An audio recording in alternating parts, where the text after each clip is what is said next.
Pop up, and we are live. What's up, y'all? I'm Michael, Destro Designs. We are live from Viper Den Studios. Joining me tonight is my brother Chad, otherwise known as Cletus of Cobra.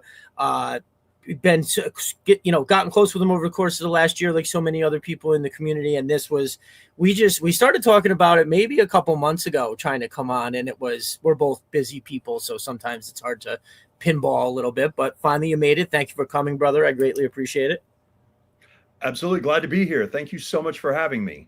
Definitely. It looks like we've got full house already in the community. Oh, and one thing I didn't mention, if for some reason you see me drop out, don't panic. Just stay right there. I'll be right. Every once in a while, there's a button. I don't know which one it is. It's like when I drag my finger over the mouse pad sometimes, and it boots me out of the studio, but it's fine. Just in case that happens, do not panic. I will be right back. Right off the bat, Melted Copper is in the house. What is up, my dude? Thank you for coming. Serpentor's Lair, thank you as always. Good to see you down there. Scroll down here. Orskizio in the house, my upstate New York brother. What is up, my dude? Yeah, he lives pretty close to me. There's a handful of us up here in upstate New York. I know Rock Lockdown, and then I think there's another. Storm Shadow 018 is here. Thank you for coming. I appreciate it. Stormy. Riptide O'Leary in the house. Riptide got the his Sergeant Slaughter challenge coin today. Got put in that camel clutch. Is it the camel clutch? The Cobra clutch. It is. Yeah. The Cobra clutch. Oh, it is the Cobra clutch. Yeah. Yep. Awesome. The whole Well, I think arm and wasn't it the Sheik, Iron Sheik did the camel clutch. He was the one that did that. He grabbed you by the chin strap. No, very good. Good to see you. G.I. Dave in the house. Thank you for making it, my brother. Appreciate you. Here. Yeah. Naga Hides. I don't know why this makes me laugh every time. This guy's name, Naga Hides. Hog Fat. Thank you. Thank you so much. He says, I am the coolest. I appreciate you, brother. Thank you. I think you're talking to me. Scroll down. New York Night, 1978. Thank you for coming, my dude. I appreciate you.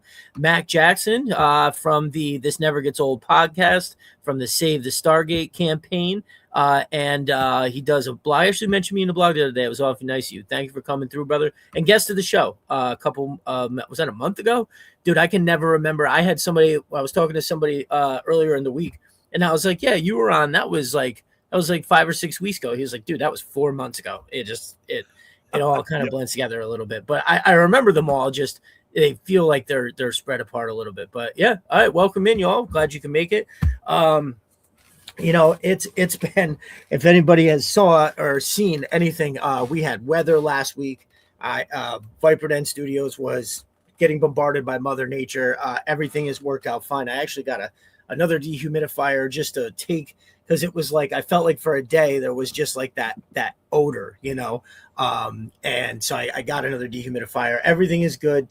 Still to this point, technically, I found 0 damage. So I guess for having an intrusive issue like that, this is as good as it gets. So happy as hell to kind of move on from that. But what that did, like the 2 days that I was down here, put me off of what I had scheduled, as well as now in some of these buildings I take care of, there's these emergencies and roofs and all this other shit I have to take care of. It's been wild. So I was thankful you sent me those pictures. I had just, this way it was less. A lot of times I have to go and screenshot stuff and then get it loaded and everything. And but yeah, no, we got it loaded. We got a lot of stuff. Chad has an amazing collection. He was nice enough to show it to me a while back, and I was just like, wow. There's quite a few awesome things to see. I think you're all going to very much enjoy it. Still, even as I was going through and getting everything organized, I feel like the Snake Eyes statue might still be my favorite, but you've got a lot of other really cool shit there. Because I don't want to spoil it, but just to touch on it, I know I saw there's another statue that I think is roughly the same size, but it's the visor, and he's in a different position, and I don't like it as much. I like the one that you have. That's the one for me. Okay. I'm trying to think where I saw that. It was, I think that's the one where he's jumping forward and he's got the sword behind his head. Yes. And I think, they're kind of coming at you like this, him and Timber. It's and don't get me wrong, it's great, right? It's a cool thing. I would keep it and put it. I would take it and put it right up there.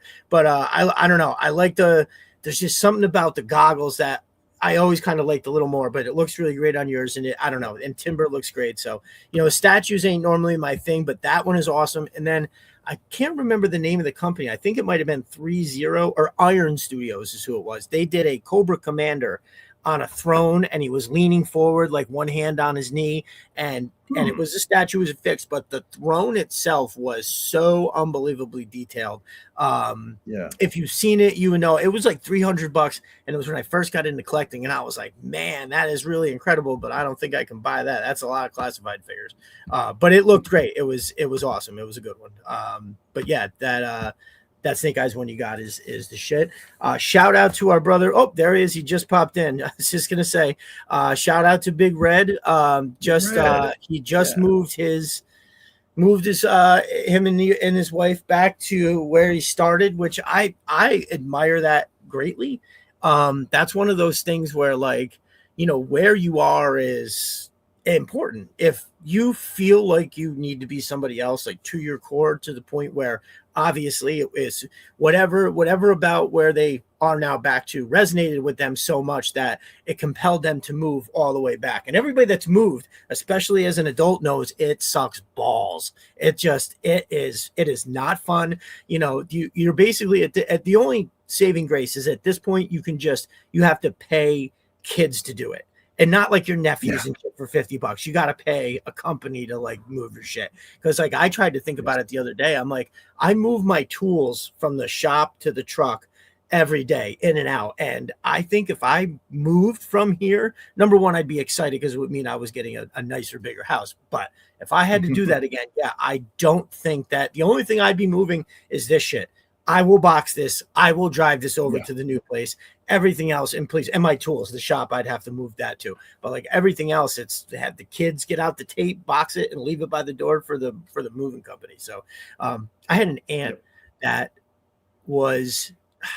she was a different lady. I don't want to say anything bad about her. She was different. She had herself convinced that there was things wrong with her that weren't. And one of them is that she kept insisting she was allergic to certain kinds of air. So she would be like she would move into somewhere, right? Now, can't move anything, can't return the favor of moving, pays. But again, nobody wants to give up their Saturday for $50, to go and like help this person move, who moves. At one point, it was like every 6 months she was moving, and it was always because of the air. And it's like, she can't even pack the boxes. She has to have everybody come over and help her do everything.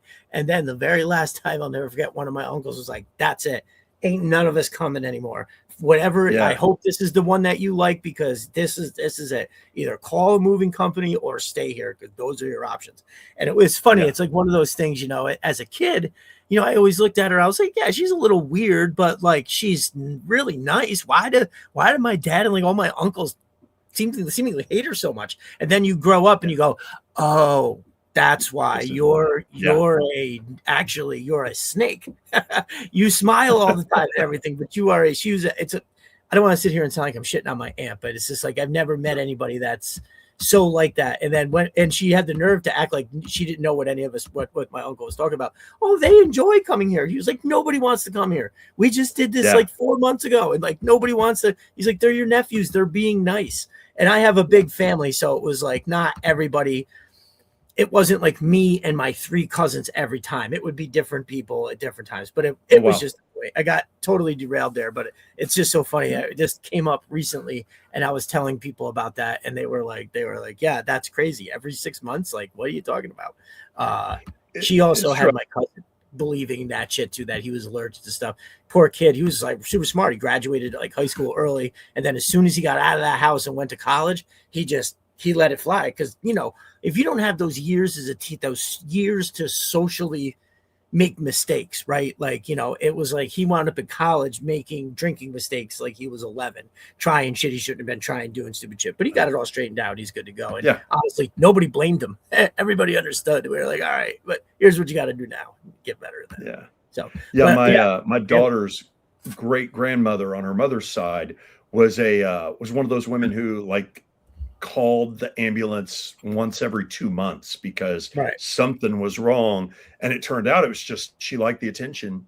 She just liked going to the doctor's office and having doctors and paramedics and EMTs fawning all over her. And it was like, you got to stop this, because they've got real people who really need to be saved out there, and you're taking up their time, so It's Yeah, tough, no, but I mean, people are different, and especially when you get a little bit older. And then talking about moving, I've got a big pickup truck, and I'm like, look, I'm glad to let you use my pickup truck, but I've got a weight limit of what I carry. My days of carrying right, couches and sofas and all that, those are done. You want right, to hand right, me a couple boxes of clothes and stuff like that, your record collection, no problem, glad to help. But right. we'll get the younger kids who are I was, here to drink, a 12 pack of beer and some right. pizza. Some We'll, subs and we'll let shit. them carry the heavy stuff. Yeah. Right, Yeah. exactly. Yeah. And I'm it's with you. and well, I mean, yeah, and it's just so funny. There's so many things that like nowadays that where like you take for granted. It's like every once in a while you get a real bad cold and you're like, oh, I take feeling normal for granted all the time because this is how awful Yeah. I can feel, and this is like shit. So it for sure. But now, like today I had funny story, and I swear to God, guys, we're gonna talk about toys. So I had a kid who, like, I've been searching and searching, and I spoke with somebody about that had just had to let somebody go as a driver. And I was like, well, what was the problem? He made a mistake, and everybody understood that it was a mistake, and they liked him, but it was the company policy. They couldn't get around having to let him go. It was just they had to do it. And so, but my buddy was like, listen, I think he was a good kid. If you're looking for somebody, maybe you want to give him a try.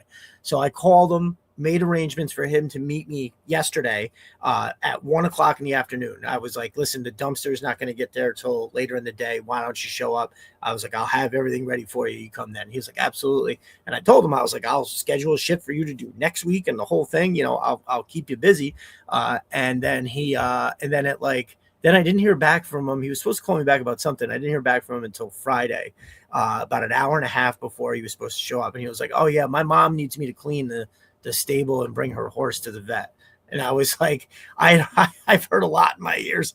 I was just like, wait, hold on a second. You're what did your mother say? And I was like, she knows you're supposed to start a job, right?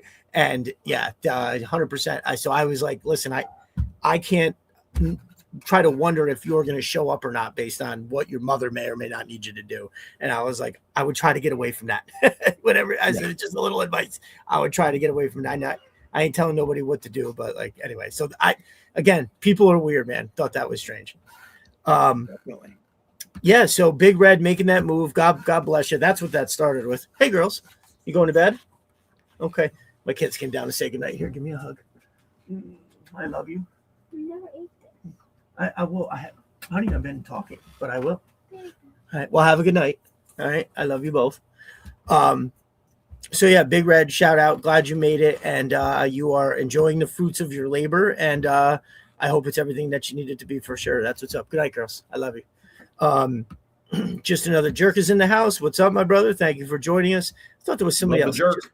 Just scrolled back, and I felt like I missed somebody. Maybe not. All right. Oh, Paul Morales. There it was. Paul Morales in the house. What is up, my dude? Glad you could make it. Hey, Paul. So I was, out of all the stuff in your collection, do you have the Mezco Firefly? No, I do not. I have the Mezco Batman The Dark Knight Returns, which is like Nice. the very first Mezco they ever did in the 6-inch scale. And then I have the Captain Kirk and the Mr. Spock. I haven't quite pulled the trigger on the Firefly yet. He is cool. I might be looking for him eventually. We'll see, because I do love the cloth, and what Mezco is doing is amazing. I've actually been taking a really hard look at the Dick Tracy of the Mezco. Okay. Yeah. It is very, very cool, but it's also like $250 on eBay, $300. It's pricey. So I've just been suggesting to everybody to pick up the Firefly because I think it's only going to get more expensive, right? It's going to go right now. I think you can still get it for $150, $175 if you're looking. But before we know it, it's going to be over 200 because like a lot of people I wind up talking to, I don't know how common the knowledge is that Mezco no longer has the G.I. Joe IP. So all the ones that were made. Yeah, that's it. Well, I think there's Snake Eyes, Destro, Firefly. Was there a Roadblock? There's a Roadblock, and I think there was in Storm Shadow. Duke. Was there? Oh, wow. There was a Duke, and I think there might have been two versions of Snake Eyes. I think there was a Commando and a Visor, perhaps. Okay, but they definitely made. I remember now the Duke. Because The Duke's head looked roadblock was the funny on that last one. one. The only Roadblock was? complaint, Okay. yeah, the only complaint everybody had that it looked perfect, but he was like as big as the Destro, so he should have been, Yeah. bigger. But the, Yeah. the Destro is also very good too. If you Yeah. keep your eye I have out for heard the that, Destro was great. yeah, it's awesome. It's so good. That was Paul Morales actually sent me the Destro, and once I knew I was gonna love it, but once I opened it and you start to really see, you're like, oh my god, dude, this is some cool ass shit. But dude, the Firefly, and so I've been a little bit bigger on it, but the Firefly, it comes with like the most insane amount of extras. There are so many hands and heads and incendiary devices and stuff like that. So yeah, I've been trying to put the word out on the street for if you I never thought that I would say like that a figure at that cost, a 112 scale figure for that amount of money, but it's like I look at it and after having it, which shout out to GI Dave, he found it at the Joe Fest at a reasonable price, and that's how it wound up here. But Nice. dude, holy shit, that thing it's my favorite figure. Like I don't ever there's a bunch of other stuff that I really love and enjoy. The Alpha Commando classified is a phenomenal figure, Wolf Spider, Major Blood, like all that. But that right there, that is the shit. So just we're gonna throw that out there. So there was somebody who just posted up a picture, I think, and it was something like Firefly kind of down. He's kind of tossing the incendiary back over his shoulder at something that's coming up behind him. And I was just like, man, whoever took that photo, I don't remember if it was Riptide or forgive me, whoever it was. I think that was Mark Potter. Mark Potter. Okay, there you go. Absolutely great shot. Awesome composition. Really just knocked it out of the park. And I love giving people shout outs when I see something that just really stands out. Somebody did a picture of Copperhead inside of the Stinger vehicle the other day, and it might have been Mark again. I was just like, man, your composition on this.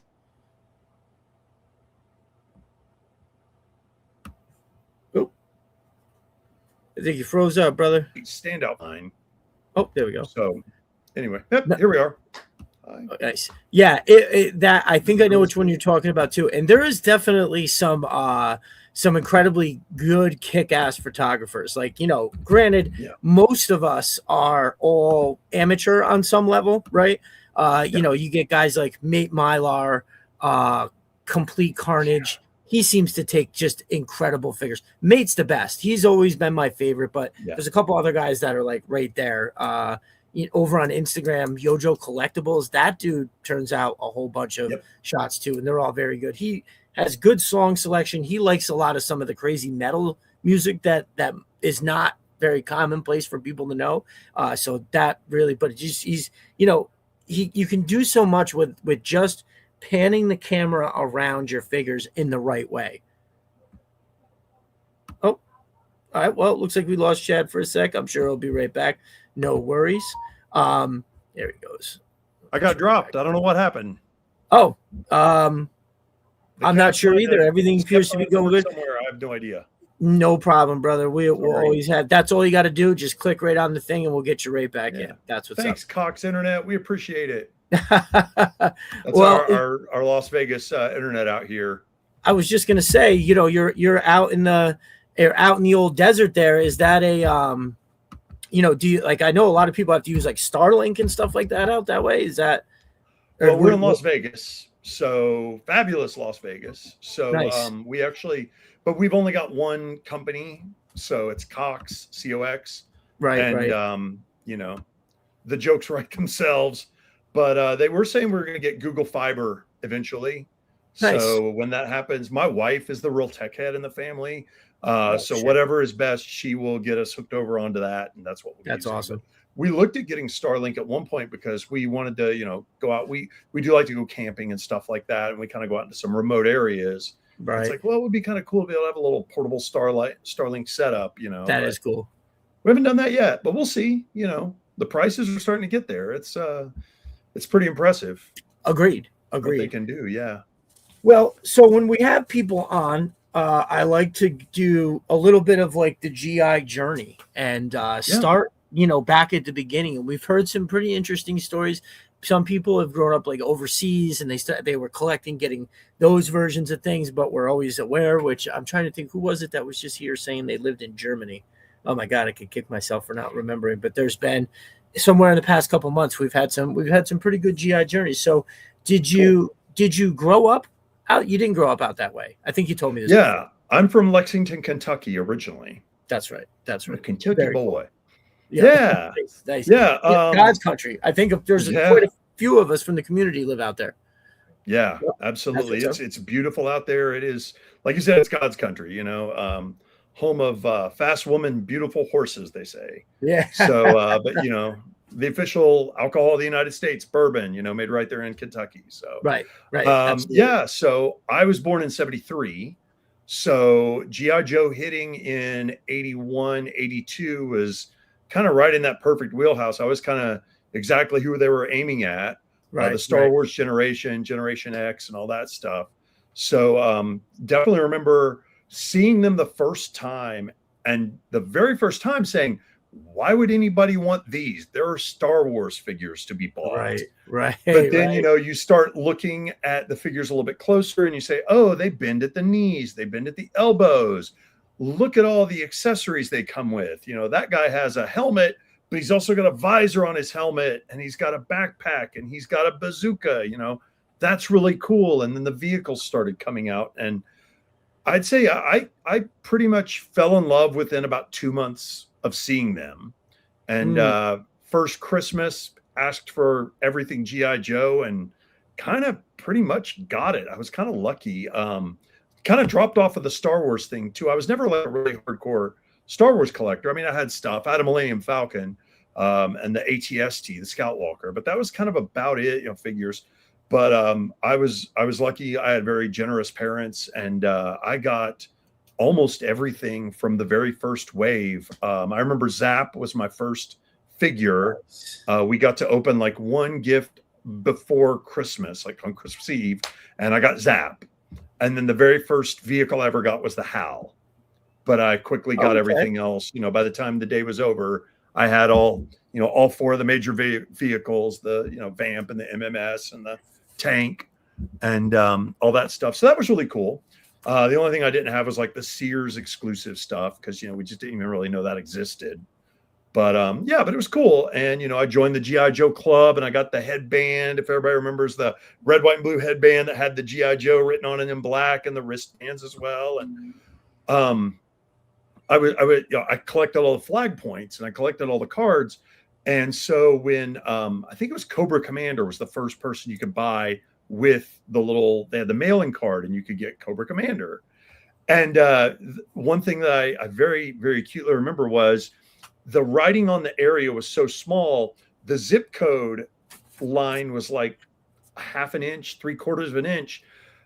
Again, I'm 8, 9 years old. So I just wrote the last 2 digits of my zip code because everybody I knew lived at a zip code that was either 40503 or 40504, 40505. So I just assumed, well, everybody knows that I live in 405 something. So I just wrote down the 04, and that's when my parents said, yeah, it's a 5-digit code and you have to write the full thing. So right.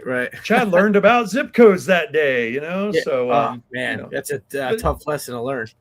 Yeah, but just the fun stuff, Nice. So right at 82, when they set up shop, you were already at the door and everything like that. That's great. I was right that's there. A perfect age. So I was basically turning 5 when I saw them in 83. I think Destro, whatever part of 83 Destro first came out, and it was they had let me stop. I do remember at some point before that, the very first they had all just like 3. It was 6 pegs altogether, 3 and 3, and they had all green shirts. And I remember seeing it, but I was like 4, so I was still young, And I remember seeing them, and they looked almost like Star Wars because I didn't understand the difference in like the articulation or whatever. Sure. And I just kind of remember being like, I don't know, He-Man's got all this crazy shit. But then it was a whole new set of eyes came back, and I saw the Snake Eyes 1.5 was right next to that Destro, and I was like, pluck. And I think because that's maybe all I had money for. But I definitely went back, and whoever else was on that bag, I had all of them by the end of the year. And that was, yeah, it was, I mean, it was like, I can literally remember having the two figures out of the package and setting them up on the end of the table and like leaning over and just pushing the He-Man shit like right off the table. It's like, this is what this is now. It was it, and it never changed. It's such a crazy thing that, like, 40 years later, I'm just as obsessed, if not more, than I was when I was a kid, right? The only reason I wasn't this obsessed as a kid, because my capacity to be obsessed about something was as such. Now that, there's something else, and like I look at it, and I guess Transformers has a lot of fans that are still pretty interested, but like, do they have Transformers conventions and maybe I just don't know about it? Like, is there shit like, like, is the fandom as broad as this? Probably broader, right? Because I think there's like so many different Transformers and Transformers. Well, and you get the people who are like, they're into cars, so they're into Transformers because they're into cars.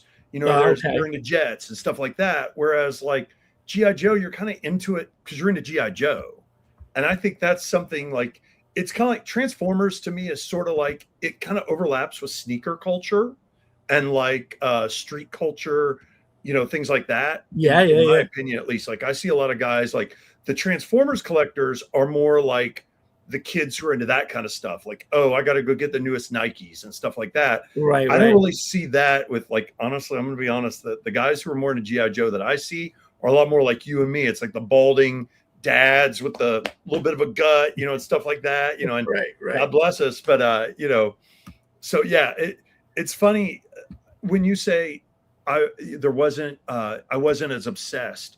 I think part of that comes from, we're in an internet age now.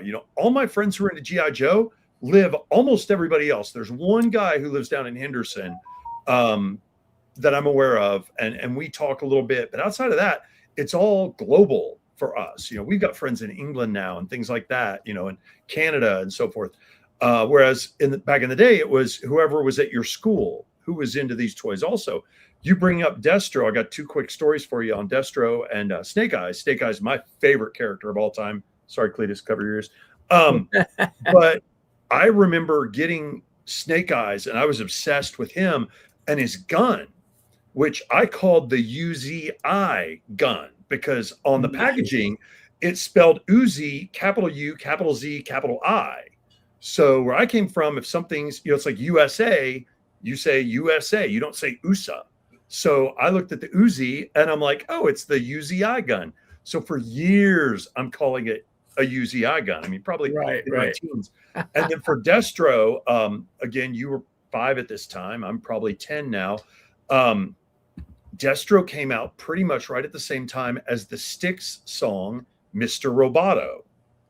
Nice. And if you happen to remember, Styx, the Mr. Roboto song came from an album called Kilroy Is Here. And if you look up the album cover for Kilroy Is Here, it's these two metal heads that are sort of, I think, Japanese or maybe Chinese, but I don't know. But they're caricature masks. And really, when you look back at it now, you're like, oh, those are problematic, as they like to say. But it was close enough to looking like a Destro mask to me that I kind of associated those with each other. And I legitimately remember the day I bought the Destro mask, hearing that song on the radio and having seen the video on MTV. And it was just kind of like a surreal circle thing. Like, oh, here's Mr. Roboto right here. His name's Destro and he works for Cobra. So right. Anyway, that's for awesome. Younger kids out there, who don't know Styx and the amazing music that they used to make, check out Kilroy Is Here. Great album. Nice. That's what's up. I do enjoy that album as well. Domo Arigato. Yeah, there you go. For sure. Pop Cult Frenzy. Pop Cult Frenzy in the house. Yeah, I found I have thanks for coming, brother. I appreciate a lot of that more than I do. And I think, it seems to be a very old man thing to just be like, oh, that's not music.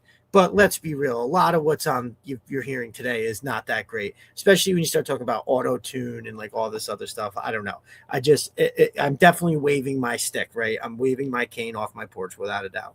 But there's a lot of stuff like I could, well, I think it was 2 weeks ago. I was like, they were something from maybe the Grammy. What's the music one? The Grammys. Yeah. the Grammys, and they listed like a bunch of these people playing, and for the first time, I didn't know any of them. Like I thought the last time I turned on the actual radio and I heard music, there was names that I knew, and I was like, oh, okay, there's some names in there that I wasn't sure who they are, but I felt like I was still in there. And then, yeah, man, they listed all that shit, and I was like, I have not a clue who any of these people are. I was like, holy shit, I never felt more out of touch. I'm getting to be that way with movies also, which is kind of nice. I don't know who almost anybody is in a lot of the movies that are coming out anymore. Like I went and saw Masters of the Universe. It was like outside of Idris Elba, well, and I guess Alison Brie. Is that her name? Alison Brie, the woman whoever played the Evil Lynn. I knew her, and then Monica McCarran. But like all the main cast, I had no idea who they were.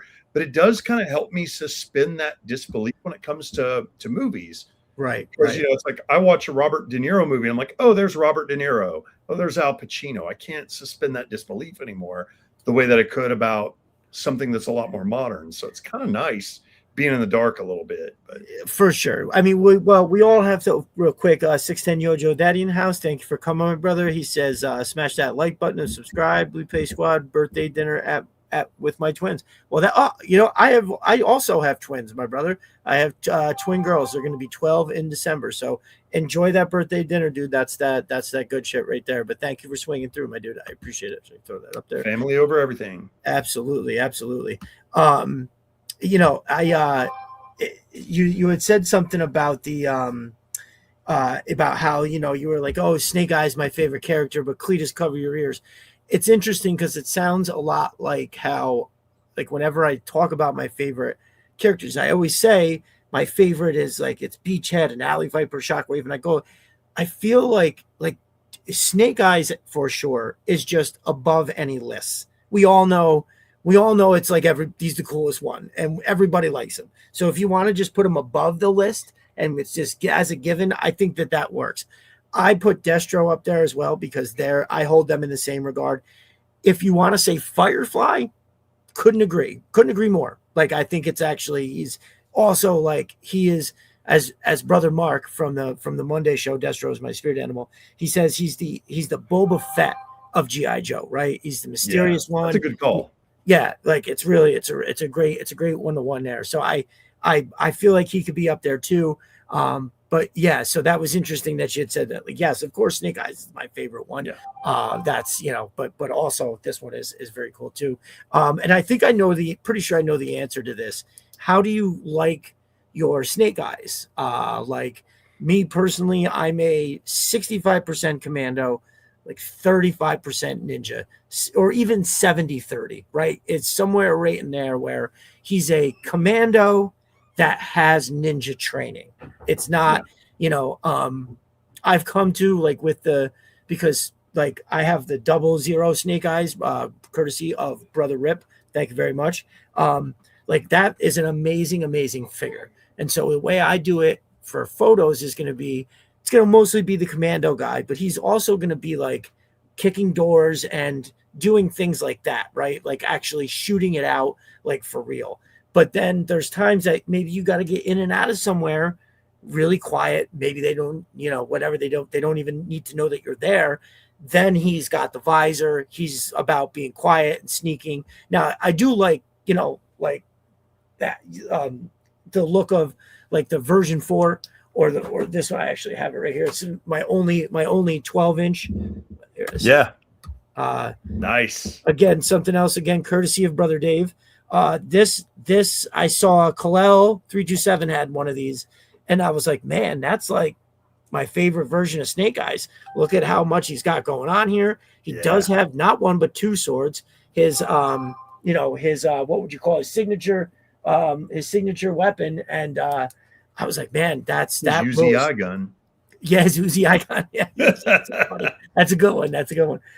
But I that's how I prefer it, but I don't mind it if he's, loaded up like that. But yeah, he still has two swords to take out. Like I bought this. Why I have me on the big screen?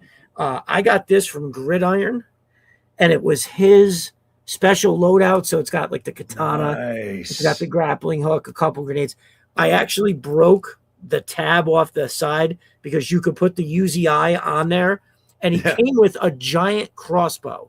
And then so Okay. it was the crossbow kind of threw me off. I didn't like it as much, but you know what I did is I put this onto Beachhead, Oh, and yes. then he, even if you take the crossbow thing out, it just looks even better. Oh, yeah. So it worked out fine, but it didn't really. But yeah, I think that it was, for whatever reason, it was just too much. But I liked how it had the little katana on there that he could actually reach back and grab. I think that that's fantastic. And the only disservice they ever, GI Joe as a brand ever did Snake Eyes, was that he was like nothing in the Sunbow cartoon. You know what I mean? Yeah. Like that just speaks to how much, like the just by looking at the figure, how awesome he was. Because I feel like, as much as there was people who understood how badass he was in the comics, I think at that time, even though he was like this, almost like a backstage or an off-screen person on the Sunbow cartoon, he was still like the most popular character, right? That version 2 is the most, the greatest 3 3/4 figure of all time. Personally, I make an argument for the Snow Serpent. I don't Yeah. think that gets enough run. I don't know what it is. That figure is just, even though it's, it's an Arctic figure, you're really pigeonholing like your usage sort of thing. But man, I back in the day, and I think part of it was too is that I could never find one. Like Yeah. I knew one dude that had two, and he wouldn't trade it to me for nothing. And Yeah. I was like, I Those just are the want days of one. I don't trading. have one. Yeah. Give me one. But Yeah. I don't know, the card art, the figure, the accessories. There was nothing that came with accessories like that. I mean, Yeah. sure, you definitely got the dog with Snake Eyes, but yeah. So I'm hoping that Classified maybe does something where it's, you get a proper version 2, because they tried to do it a little bit, sort of, kind Yeah. of, with Oh, yeah. that one package that they did, not the Alpha Commando, but number 52, the one they did with the other kind of different color timber, and he had like Yeah. cargo pants on, and it was like cool. But it was, I don't know, there was something. I felt like if you took those pants and put it on the Commando, it probably would have looked better, maybe. I don't know. But do you Anyway, ever boil and pop and, Frankenstein your own guys? so unfortunately, brother, if I wish I had time, like right Yeah. now. So if You you got a haven't lot of heard me, irons in the fire. yeah. Well, it's really what it is it's a twofold thing. Real, my business is incredibly busy, which is great. That I'm not Yes. absolutely Very not complaining. If I can find a guy, I will be in amazing shape. Right? That's that. But then I also decided to do this unbelievably ambitious remodel. I gutted my entire second floor, and I Oh my redid gosh. everything. Like I'm Wow. talking down to the studs. There was a whole bunch of wiring. Now, at this point, I'm doing all new wiring. It's all new wiring, coming from the basement all the way up to the second floor, and then running all over the place. I had to take down the area where the stairs are, so there was like a whole bunch of carpentry that I had to do. I found some like old ass crazy like wool insulation over in this one corner where it must have been cold upstairs, because there's like a lot of land in the back, so the wind was ripping. And I think anyways, I had to like get that out of here. But to do that like without contaminating my house, I had to like build this plastic. You've maybe seen it before. I'll spare all the details, but really what it is that. So once I get my kids upstairs in the rooms, because the first thing I did was I redid half the basement down here. So then we have this like living space, and then they moved from here downstairs into this. I built like a room for them down here, which is fine. It's just that they need to go back up to where the more space is and everything. And everybody's displaced. They feel like refugees, and it's been a long couple months. A lot more to do than I expected. But I'm also doing, right up here, my kitchen is right up above me. I have a side porch that's like a 3-season room right now. Oh my I'm ripping that gosh. down, building a new one, and it's going to become part of my kitchen. Now that I actually have a friend of mine who is he's just like me, he has his own contracting company, and he's like one of the best I've ever worked with. He's going to come and we're going to knock it out in like a week. But the reason cool. I'm not having him do this other stuff with me is because he's expensive and I do not want him to come here. He's got to make a living too, right? He can't be here for a week or so working like that for $0. And we can't trade labor. It's just, it doesn't, you can't just, nobody can not get paid for a week, even if I go work, say that's for me and him. So basically, where it was like, all right, give me the number and whatever. And so mercifully, I have that. So I'm not even worried about that one as much as it's, I'm doing my own thing. Then I have to drag my tools up to the second floor to work and then drag them back down. So I've just been, whew. So that's really where a lot of stuff, like I haven't been able to do any finished photography. Really, I've gotten a few things out for Mo's Mine, Sister 3D Arsenal. And I took some Footloose photos. I just moved. I have like this like grass shit that I use for, background foliage. And I just put it right here, put Footloose in front of it and was like, here's 4 pictures. That's not right. Done. Here's Footloose. I took some pictures and that was the gist of it. So, nice. Let's see what Sir Pentor's Layer says, why he has not installed a dumb waiter so Mrs. Mike can lower snacks down to the toy room. Oh, listen, Mrs. Mike doesn't want to do anything like that. She wants on a rope. Right, exactly. She'll put me up and down the fucking dumbwaiter. I need a short rope and a rickety chair. Footloose should look like Kevin Bacon. I agree. It looks way too much like Pedro Pascal for my taste. But it is Footloose should look like Kevin Bacon. I have to agree with you there. I don't know why they could. I don't care, but even if they make a new figure and use Kevin Bacon face, I think that would be fantastic. Didn't he play? Oh no, he was the guy in that X-Men First Class movie, right? He was the bad guy, Sebastian Shaw or whatever. Yeah, nice. Oh, it's funny because our buddy G.I. Dave has started getting into the sideshow figures a little bit, and I was kind of talking to him about him, and I was like, one of the little conspiracy theories or whatever is that Sideshow based some of the G.I. Joe figures off of real people. So he just got Dusty, and Dusty, they say, is an Eric Bana head portrait. And then like Hawk is Robert Redford.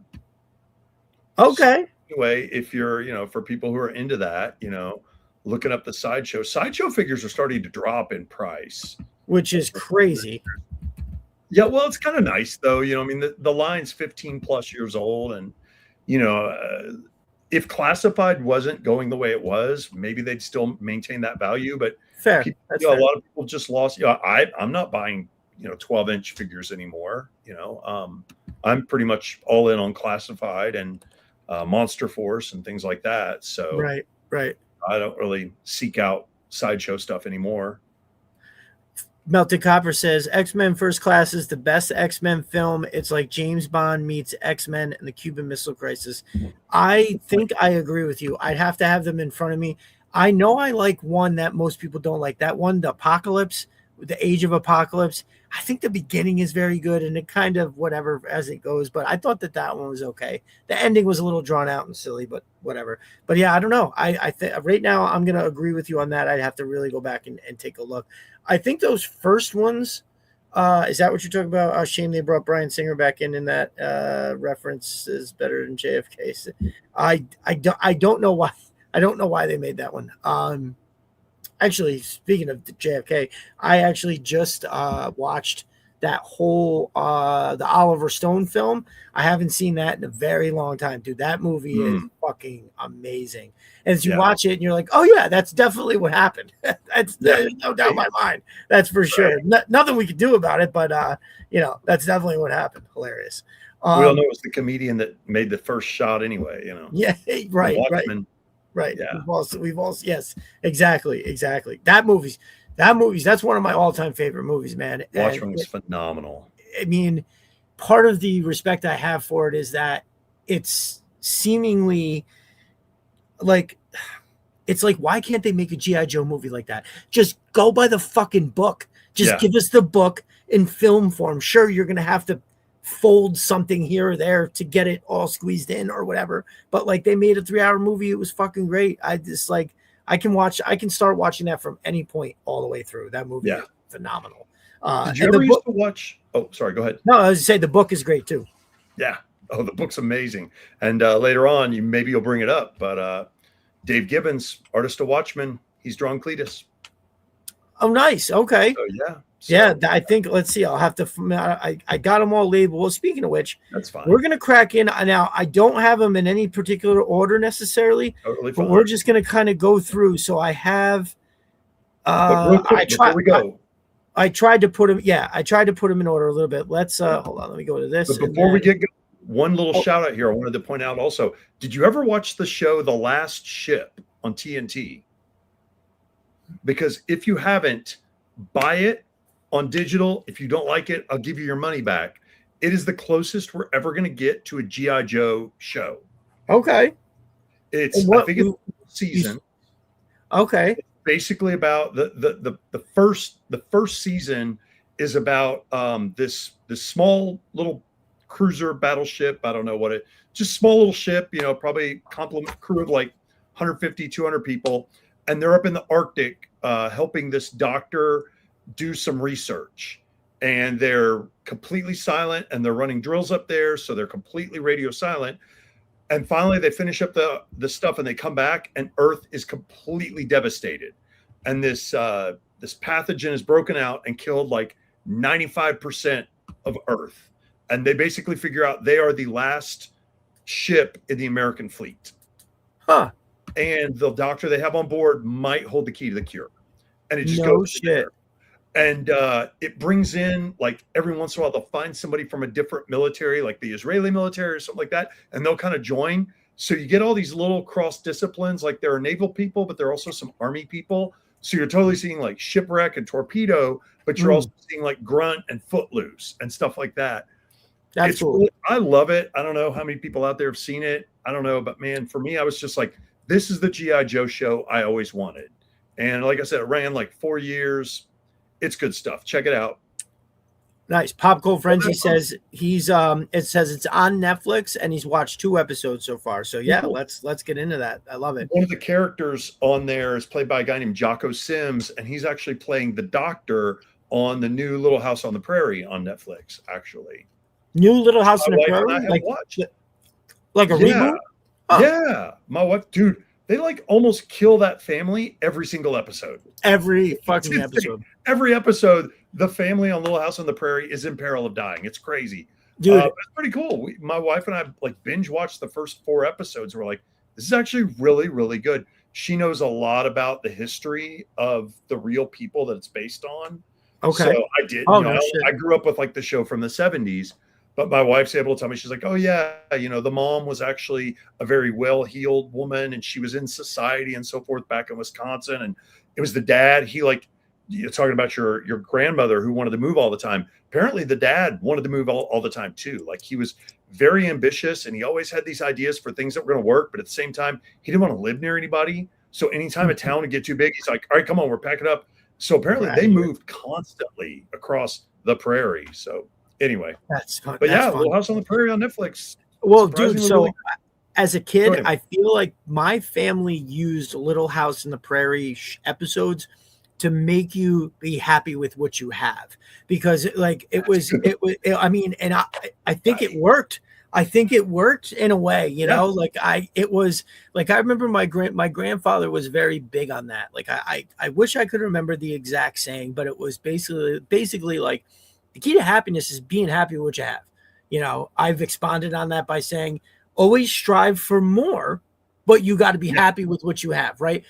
Set your compass forward, right, to doing better, getting better. Like you always want to watch your health. You want to make sure your money is in the right spot, like, shit like that.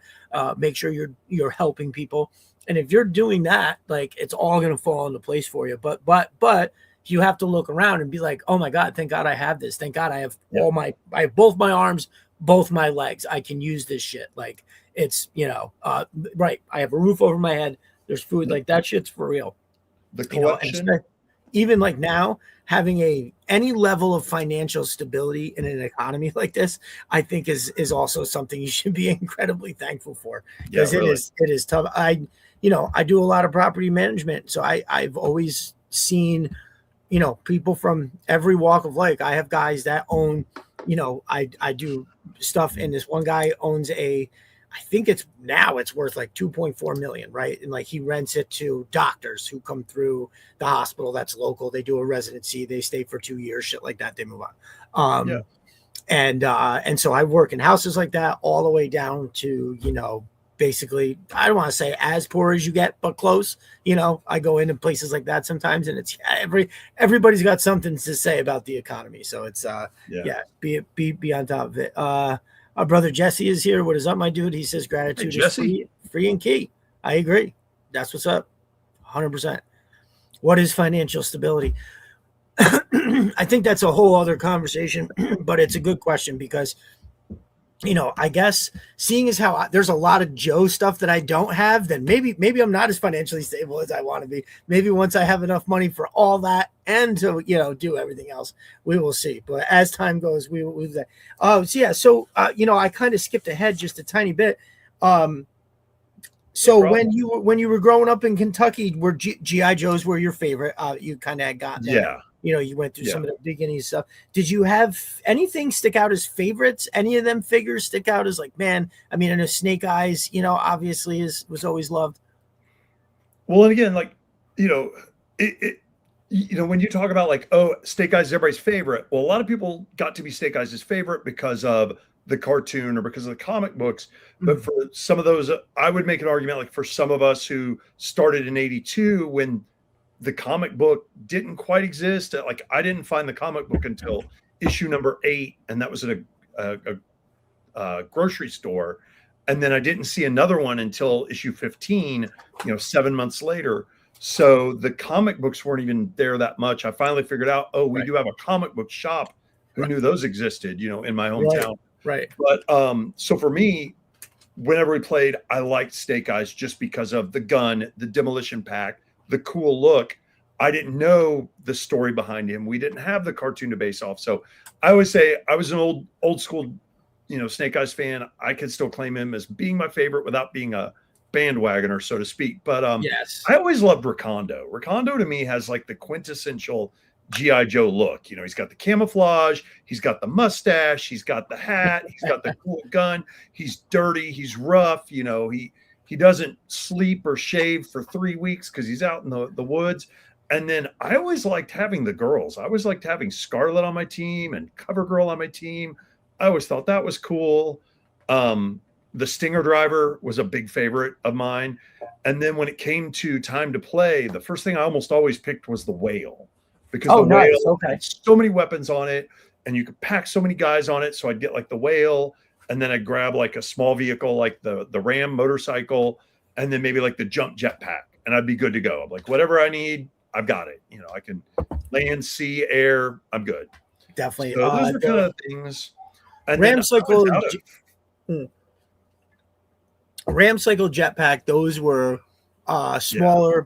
They were some of the first ones that I had. I don't think I really got anything big at first, but like a lot of the little play sets that you could get your hands on, the bunker, the surveillance court, that little, if you remember the recon sled where they laid down on that thing. It was, I don't know why I had 2 of those and I thought I was the shit. Wow. Like, I got one for like my birthday, and then maybe I had gotten another one from somebody like a week later or something like that. And I was like, no, my mom was like, do you want to bring this back? And I was like, no, I definitely want 2 of those that you could run in a pair. That was awesome. That was for sure. What, do you have any favorite of the Sunbow cartoon? Like, I know that for me, when I have to answer this, my favorite, as much as I love the Mass Device, the Pyramid of Darkness, Revenge of Cobra, like those first couple miniseries, Arise, Serpentor, Arise is like just, I think I had the tape. It was a VHS tape where it had all the episodes like right in a row or something like that. And, or maybe it was 2 tapes. I don't remember, but I know that I watched that like crazy, and I could probably recite it, word for word, like the beginning of the Joe movie, like the first 20 minutes of that, I could repeat everything like to the second. That's awesome. But yeah, anything stick out for you from the cartoon? The only thing about the cartoon was just the fact that we all rushed home to watch it. And then it was, like they say, like water cooler talk the next day at school. It Yes. was what everybody talked about. You know, it was 100%. wow, did you see a GI Joe and blah blah blah. Just there was Yep. nothing else quite like it. You know, we'd had Thundar the Barbarian was kind of violent a little bit, but I don't remember if Transformers or GI Joe hit first. They kind of seemed to hit at about the same I time, I think think. it's close. But those miniseries, those definitely stand out. And like you, I could those first two miniseries, I can pretty much repeat to you. I don't Mm. really remember a lot about Arise Serpentor. I can't. I'm sorry. I was done sort of by like 84 because by 84 I'm getting to be like 11 years old, 12 years Yeah. old. At the same time, same for me, same time. All the kids on my street were younger than me. Like I was literally in sixth grade and playing with like first and second and third graders because Okay. nobody else on my street was around my age. But when I would go to school, even in sixth grade, I was the only kid interested in toys anymore. I was kind of like my first 5 years in school. I kind of went to like a lower middle class elementary school. And then Okay. in sixth grade, my dad worked really hard a lot. My mom worked, and we kind of got to move to a nicer area of town. And I went to sixth grade at a new school. This is back when you went to first through sixth, then you went to seventh through ninth, and then 10th through 12th. And there was a vibe change. And it's suddenly like the kids in sixth grade didn't care about toys anymore. It's, are you wearing polo? Are the girls carrying Gucci bags? Liz Claiborne perfume was like what all the girls were wearing. You had to have a Coca-Cola Yeah. polo shirt to be cool. Genera, if for the Gen Xers who remember Genera. And I remember I wrote we had like a story where everybody had to write a story in class. And I wrote a G.I. Joe story and we had to present them. And I sat down and the girl next to me looked at me and I swear to God, she said, "You are so immature." And I was just like, I'm in a different ball game. I don't know what's going on. Right. You know, it was just different. The whole vibe shift was different. And so I was kind of quickly getting out of G.I. Joe. I came back to it. Yo, no, hey, for a same, while, same. I was 11, 12. When Yeah. it's kind of, like I remember I was playing baseball and football.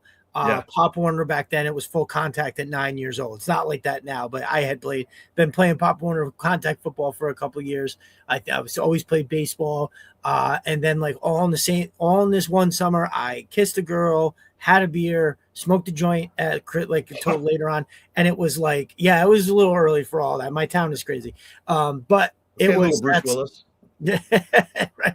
I mean, You know, that's story about Bruce Willis having fun relations with his babysitter when he was like 11 years old or something like that. Is that who that was? I think it was. It was like, wow, 11, really? Like that's a little crazy. I was just kissing chicks. And heavy stuff didn't happen for a couple more plenty. years. Yeah. I think I was 13, 14, something like that. But anyway, that was a pivotal year. And then I started seeing things like Low Light version 2. Now I've come around, for everybody in the chat. I've come around to the figure. The figure is fine.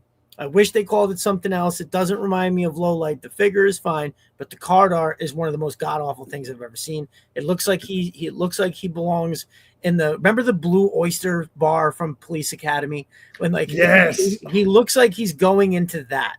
That's what the card art looks like. And so I'm just like, I can't get down. I mean, there's nothing wrong with that, but I don't want Low Light looking like he's about to get on stage and sing the YMCA.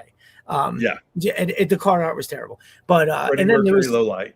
What was the other one? I don't think in my mind I keep thinking that this was like the same year, but it wasn't. It was like a year later. I think the Sonic Fighters Major Blood, where he was like blue and yellow.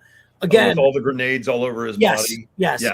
I can look back at that now and appreciate it for what it is. But as a kid, I was like, what the fuck? Yeah. And it was just a combination of like all the other things I was getting into. And then, what some of this card art and stuff was looking like. And I was like, okay, I'm out. Nobody, I mean, like, I can remember because, again, I did really, really like a lot of figures that came out in 90 and even 91, like Ambush, Salvo,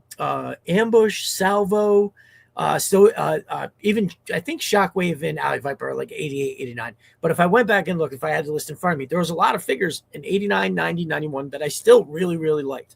So I remember I had this closet where you ever see they had like a built-in dresser, and so there was a top, and I had all my figures like standing up. Everything else was kind of everywhere else, but the figures I had standing up, and I can remember looking in there and being like, yeah, man, I fucking love them things, but they stayed in the closet. That was it, Yeah. and they didn't come back out again. 2008, when I realized, so I had all that shit from when I was a kid. I had it, and then I moved from Albany to Troy, and I left 2 huge boxes of all my stuff. Lost all of it, and it was shortly after I realized that I walked into a Walmart, and they had a bunch of the 25th anniversary stuff, and everything was like $1 or $2. So I just bought, a bunch of shit. I didn't do anything with it. I put it up in the closet. I actually have it. It's over there. But dude, I had the Terrordrome and APC. I had like 50 complete figures, all the ones that I loved. A bunch of all the little play sets. I think the only thing that I didn't have, my Havoc, I had like a pristine Havoc. The one thing I didn't have, my Tomahawk, which I broke when I was a kid. I tripped, and I had it like this, and it took a literal nosedive into the edge of that coffee table, which furniture back then was made like whittled out of a trunk, so it blasted the thing in like 2 pieces, and I did like a downed helicopter scene with it sometimes, but I was mostly too heartbroken to even look at it. I didn't get a new one. It was expensive. I didn't get a new one. And I'm trying to think. There was some other stuff, but I lost all that.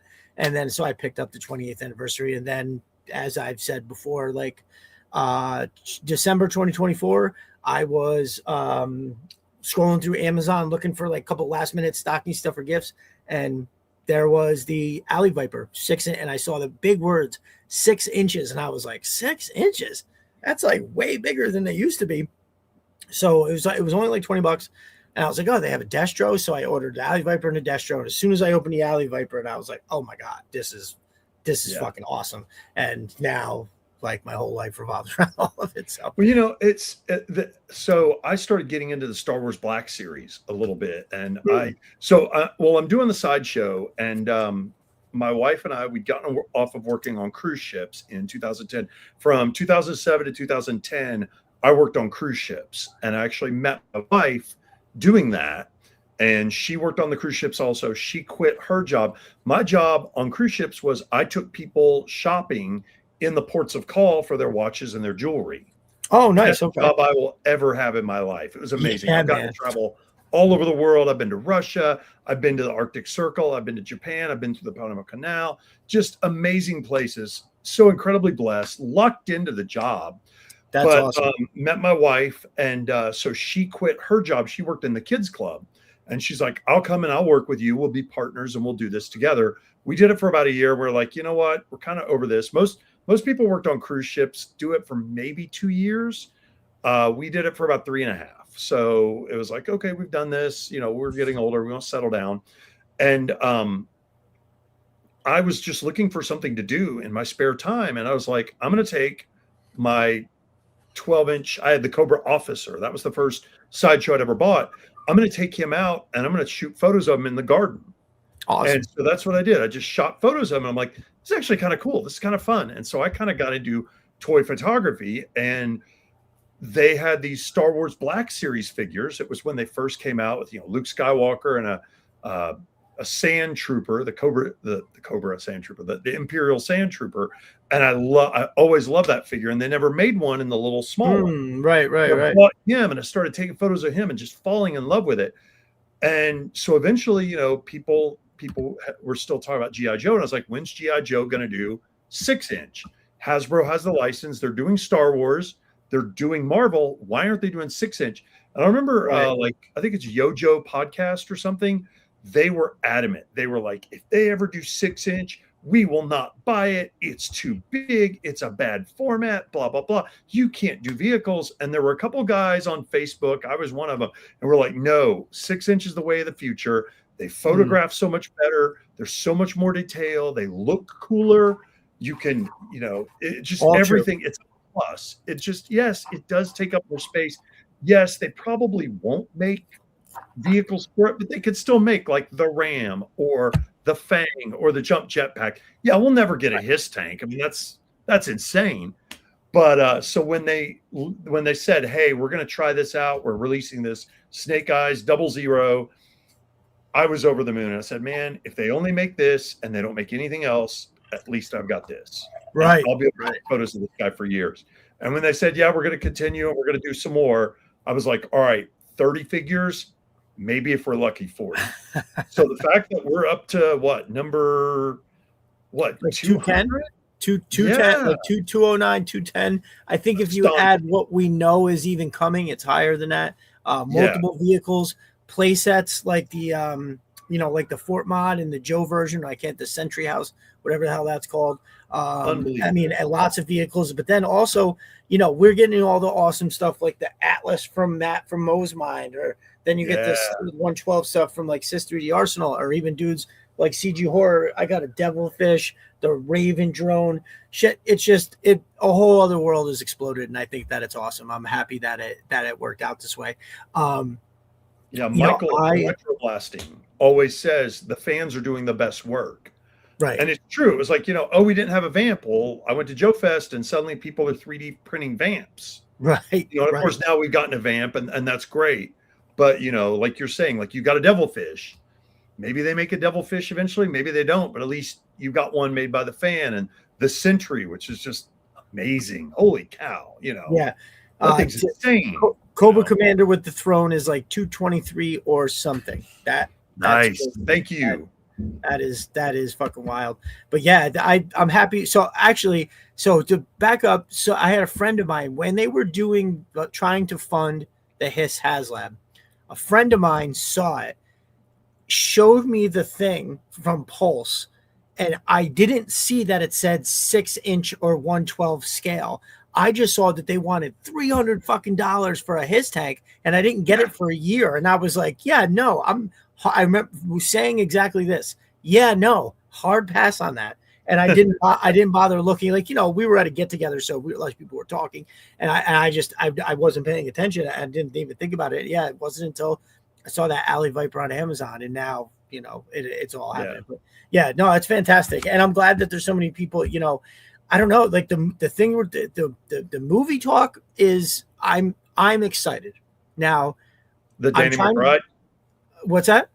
The Danny McBride movie? Yes. Okay. Now, I try to temper my expectations because we have zero evidence that they can actually make a good G.I. Joe movie. I don't mind Retaliation, Rise of Cobra. I can put them on and enjoy it for what it is. It's whatever, but even the Snake Eyes Origins movie, it's one of the most important origin stories of the fucking whole goddamn line. And they just made up some horse shit. It was ridiculous. Like, I mean, if you watched it without that, you'd be like, oh, this is an interesting action movie. Like, oh yeah, these people are whatever. I thought that the girl who was Baroness did a pretty good job. Now, Baroness is classically known as maybe looking differently. And no shade to the lovely young woman who is playing the part. She didn't look like you would expect it, but other than the fact that she looked crazy. And that is what I thought. Like, even when she was talking, you were like, yo, this broad is out here ruining lives. I'm telling you, she is nuts. You could tell just by like listening to her. But I mean, again, or maybe she's just a great actress. But so we have zero evidence of it, but it's like he did that one interview that everybody kind of passed around. I think it was with Josh Horowitz. And he said a bunch of things that were key. Like, one of them was, that he still has his original toys. He's like, my daughter plays with Snake Eyes and Gung Ho in the bathtub. That's exciting if you still have your stuff. They asked him, like, well, what are you basing this on? And he was basically like the cartoon and the Hama run of the comics. Okay, check. That's a great answer. Also saying, it's going to revolve around Springfield. And what he said was going to revolve around Duke and his crew, taking place in the town of Springfield where Cobra is, so, okay, that's another good thing. He said, the fact that he was of his own volition, just hanging out at the house, writing a Dreadnoks movie. And so he brought that to the studio and they were like, yes, we want to do that. But before we do a faction, we need to relaunch the whole brand as a whole. So that also sounds right. And then I'm trying to think, I think there was like another thing or two that he had said, but it was basically in that same vein where you were like, okay, this sounds like They're doing the right thing. You know, you keep hearing all these names as far as casting goes, and of course they're going to want big names in it because big names are what puts butts in the seats. That just Yep. is what it is, and I'm fine with that. If they make Bradley Cooper Duke, yes, he looks old enough, right? Like a lot of people are Yeah. talking about a lot of the names you hear thrown around for Duke. A guy doesn't look old enough to be running a special forces unit like that, right? Yeah. No, you can't have a 24-year-old doing that. That's just, it doesn't look realistic. He'd have to be seasoned, you And know. I've always been that way with comic book characters anyway. It's like, do you really want Captain America being 23 years old? No, you want Captain America being like 40 something. Right. You Right. know? Yes. Yes. Like, yeah, okay, Rogue is like 22. Gambit's like 25, 26. But Cyclops needs to be like 30, you know? Yes. So I'm yes. with you. Yeah. Bradley Cooper, by the way, awesome in the A-Team movie. Yeah. Oh, As dude. Space, That movie is fucking great. They were all great. Yo, Yeah. Rampage Jackson, the dude who Yes. used to walk out with the chain on his neck like this, Yeah. and then beat the hell out of somebody, was as far as I'm concerned, I thought it was fantastic. Awesome. I wonder if, so what I always said about that is that the original Mr. T was not a real, like, he was also like a crazy person that they made into an actor, sort of. Yeah, So it was right. kind of like, maybe it was It's a that bouncer. right. Maybe Yeah. it was that organic flavor that came from both of them as they were. But Yeah. like, I'm sure it's not easy to just walk onto a set. Like, there's times you got to know your lines. So he did great. I thought he did awesome. Sharklow Copley, I think is the guy's name, who played Yes.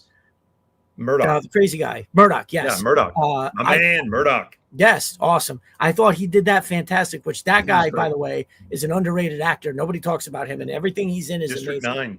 9. Yeah. Dude, that he played that character to the T. Like, So it's perfect. one of those roles where you're like, I don't think he's acting. That is who he is. Yeah. Like, Yeah, you know, totally. when you Yeah. see like Jim Carrey and Ace Ventura, you're like, he's not acting. He's a crazy person. That's who that guy is. He's just, they told him what to say. That's it. Yeah. The rest, he's just making that up. Absolutely. So Yeah, I'm glad it you says liked that something. movie because I thought it was fantastic. And it says something that I haven't even bothered to watch the Snake Eyes movie. I was just like, you know what? Fool me once, shame on you. Fool me twice, Right. shame on me. I'm not even giving Snake Eyes a chance. Maybe I'll watch it down the line, but you know. But the other thing is, I look at some of that stuff like, you know, if you follow Batman, Batman's the best example of this. In that there's like Batman, and then there's all these little permutations. You know, like Batman Gotham by Gaslight, where Batman fights Jack the Ripper.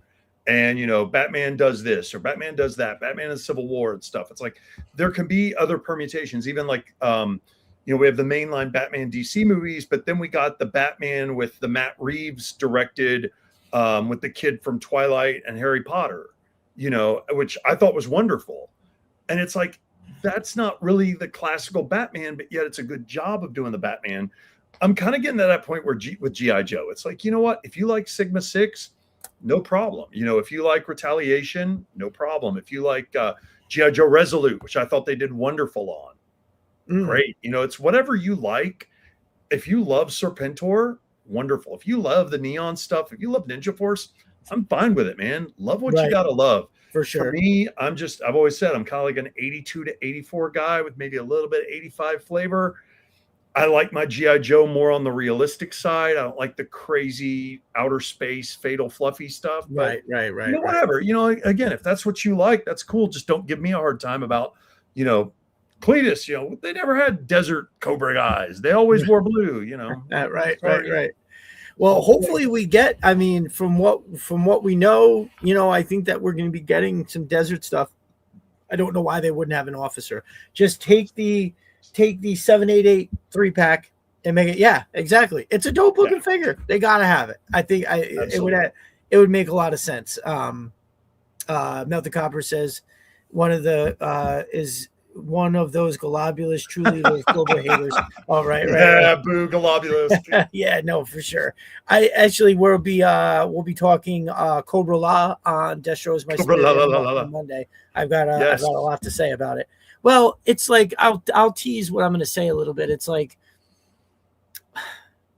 there could have been a world where they could have had, because, you know, like if you imagine if it was just Pythona as a character for Cobra, they found this altered kind of special breed of broad or something like that. But when they made it Cobra Commander's origin, they made it like it was like no, and it was like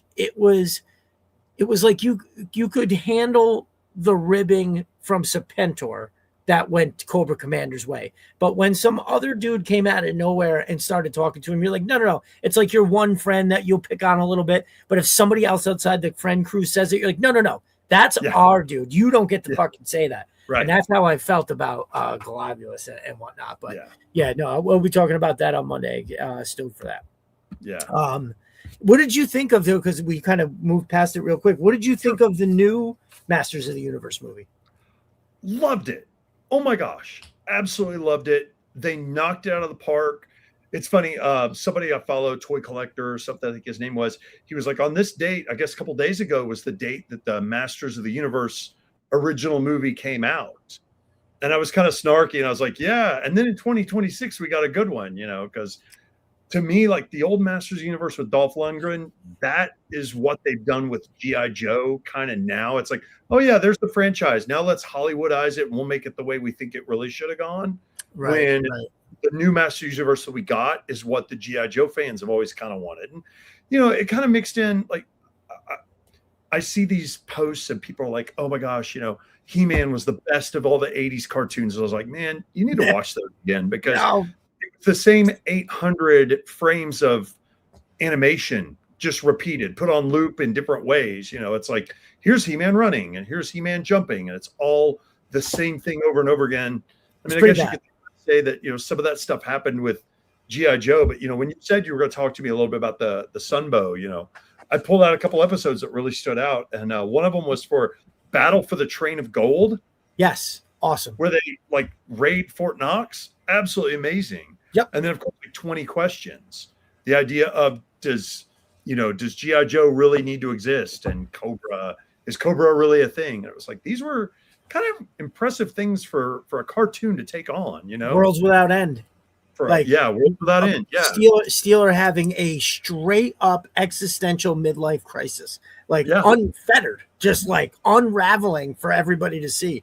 Like one of my favorite parts as a kid in that is in the beginning of the first episode where he says a few things to somebody, he turns around and then he's talking to Barbecue about the same nonsense. And Barbecue tries to empathize with him. And he's like, yeah, because Steeler is like, oh, we hit Cobra, they hit us back, then we hit them and we go back and forth and nobody ever really wins. And, and then Barbecue tries to empathize with him. And he's like, yeah, man, I understand. Sometimes you may feel like, why do we do it? Why do we do it? And Steeler was like, yeah, that's right. Why do I even bother getting up in the day? And Barbecue's like, wow, wait a minute, fella. That's not what I said. And then somebody walks into the room and kind of breaks up the conversation. But as a kid, you were like, oh, that sounds like adults talking. Like like that exchange there always stuck out to me because it was like, oh, that sounds just like, my uncle and one of his bonehead friends, at 11 o'clock at night at the barbecue after they've been drinking all day. Like one dude's talking crazy and, whatever. And Memories of Mara. What was the one with when I reached out to see if I could write for Serpentor's Lair because I read the article that he wrote about what the hell was the name of the episode with Watchdog. Watchdog was the computer system, the AI that was running G.I. Joe. Oh yeah. It was about that episode, and there was a ton of good points about how they still look at what they said, and it's now happening like to us, right here in the thing. Yeah. And I remember reading that, and it was like the third article in a row that I read that I was like, this is amazing, and that's when I ultimately reached out. But that one always kind of caught me too. There was a lot. Pit of Vipers, yes, thank you very much, Adam. There you go. Yeah, but definitely. Even like that was the 20 questions episode. What I had forgotten about it was Hector Ramirez has that sniveling little guy carrying the clipboard who's like, think about all the money that this could, all the money that this costs that could go to, solve world hunger and stuff like that. And it's like, yeah, we're kind of seeing people saying that kind of stuff today. And it's I'm from the old school, Sam Kinison of, let's send everybody who's starving U-Hauls and moving where the food is. But anyway. Right. Classic bit. Anyway. No, it's good. And so yeah, there was definitely the Sunbow cartoon is amazing because I do that Good Morning Post every day, and a part of it it's always a clip from the show. And as I because I have it, I'm watching it as I'm doing it, and I'm just like, man, this shit is good. Like sometimes when I do the clip, I'll just let it run as I was like, this is better than watching the fucking news, which is just nothing but a Debbie Downer anyway. Yeah. But yeah, there was a lot of good stuff. I'm really interested to get to the second season because for some reason I don't remember the second season as well as I remember the first one. I remember all this.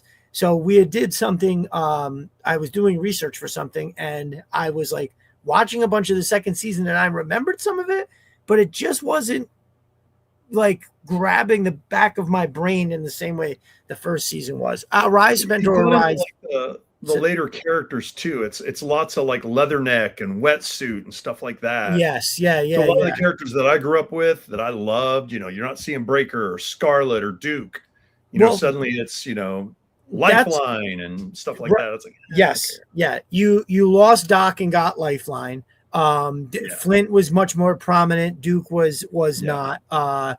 Instead of having Alpine and Bazooka, being like the tandem, you had Leatherneck and Wetsuit who were arguing like the odd couple. It was literally one for one, almost replacements like that.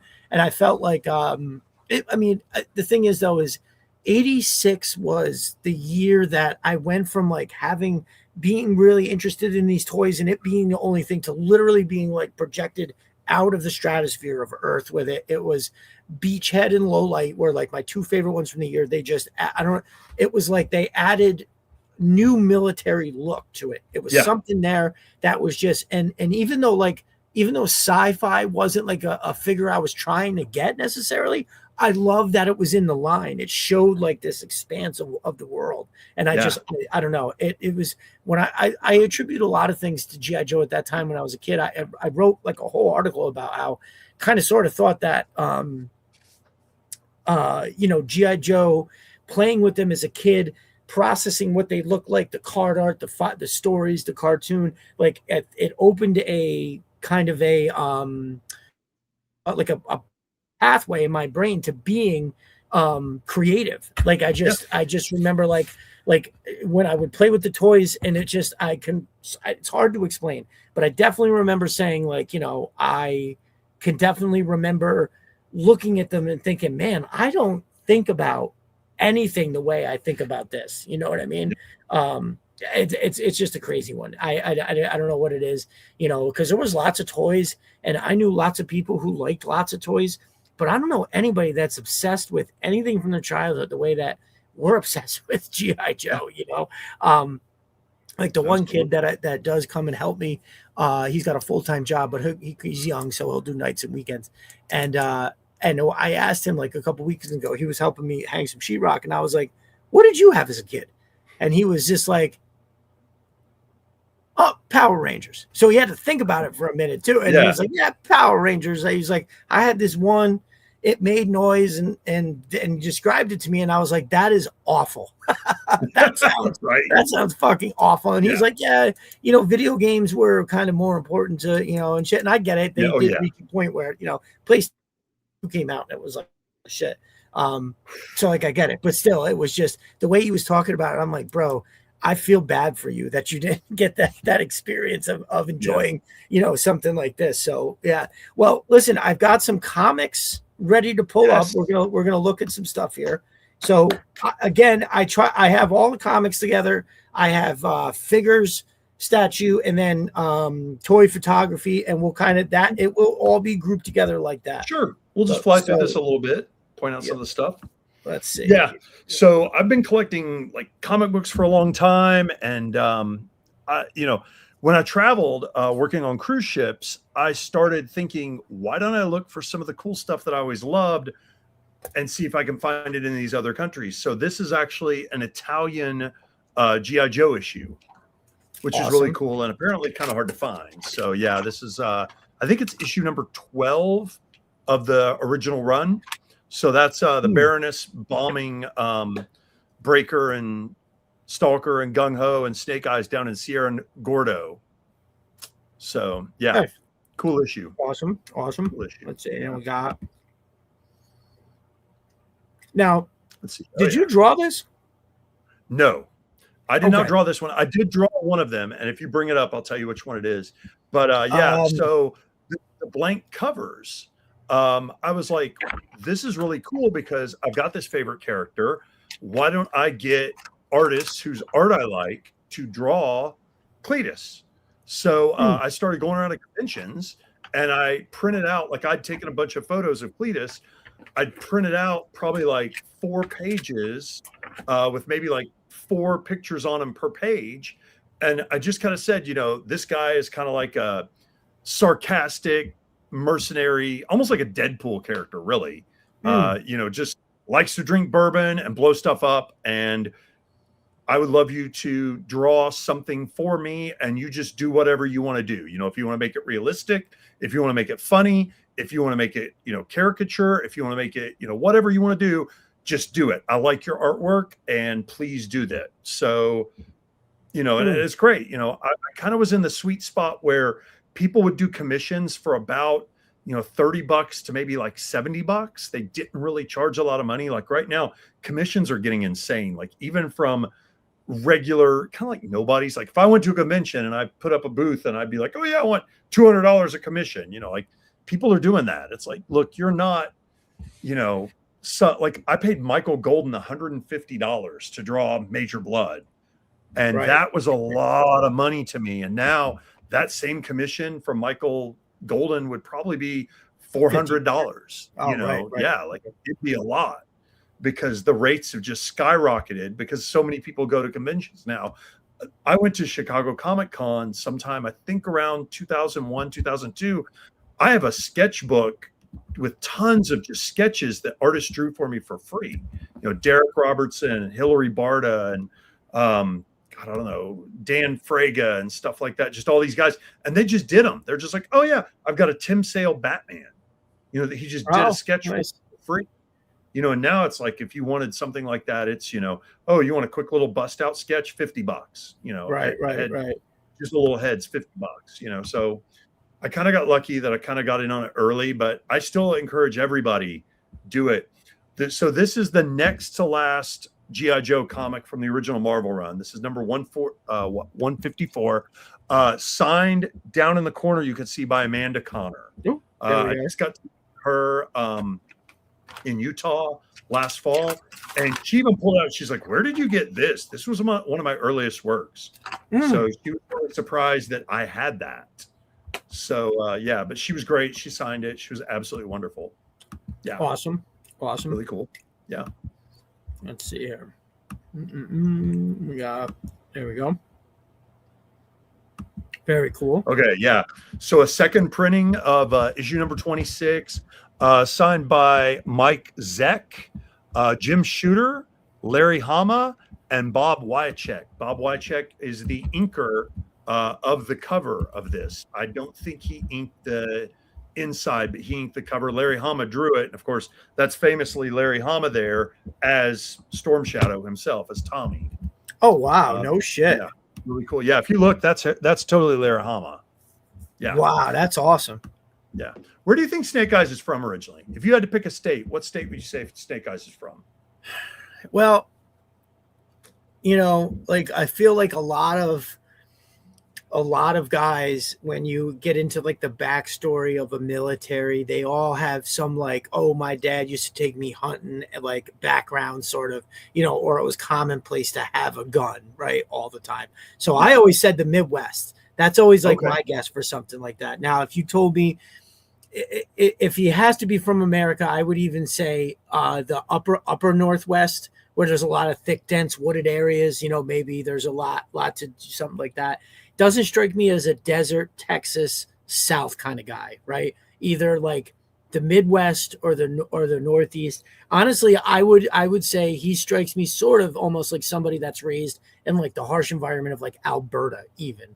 That, which is obviously outside the United States, but sure. He always struck me as somebody in that line, something along those lines. It's just cool. I've always kind of wondered myself, and looking at that comic and poring over it the way we did back in the day, his family looks very farm based. So the Midwest, you might be right on. You also take the clue that Snake Eyes lives in the Sierra Nevadas, which is Northern California, kind of up near like Reno and Sacramento, kind of that area, like Yosemite National Park, kind of that. I've always just had this feeling though, Alabama. Okay. I've just always seen him as like, because of his parents, because of the way his parents looked, and because of the way his sister's like super cute. I don't know, just something about it. I've always been like, I think he's like a deep South kid. But Okay. again, I don't know. But I think he comes from a family that's kind of poor. Honestly, that's kind of all the feeling I've always kind of gotten about him. Like he kind of came from very humble beginnings, shall we say?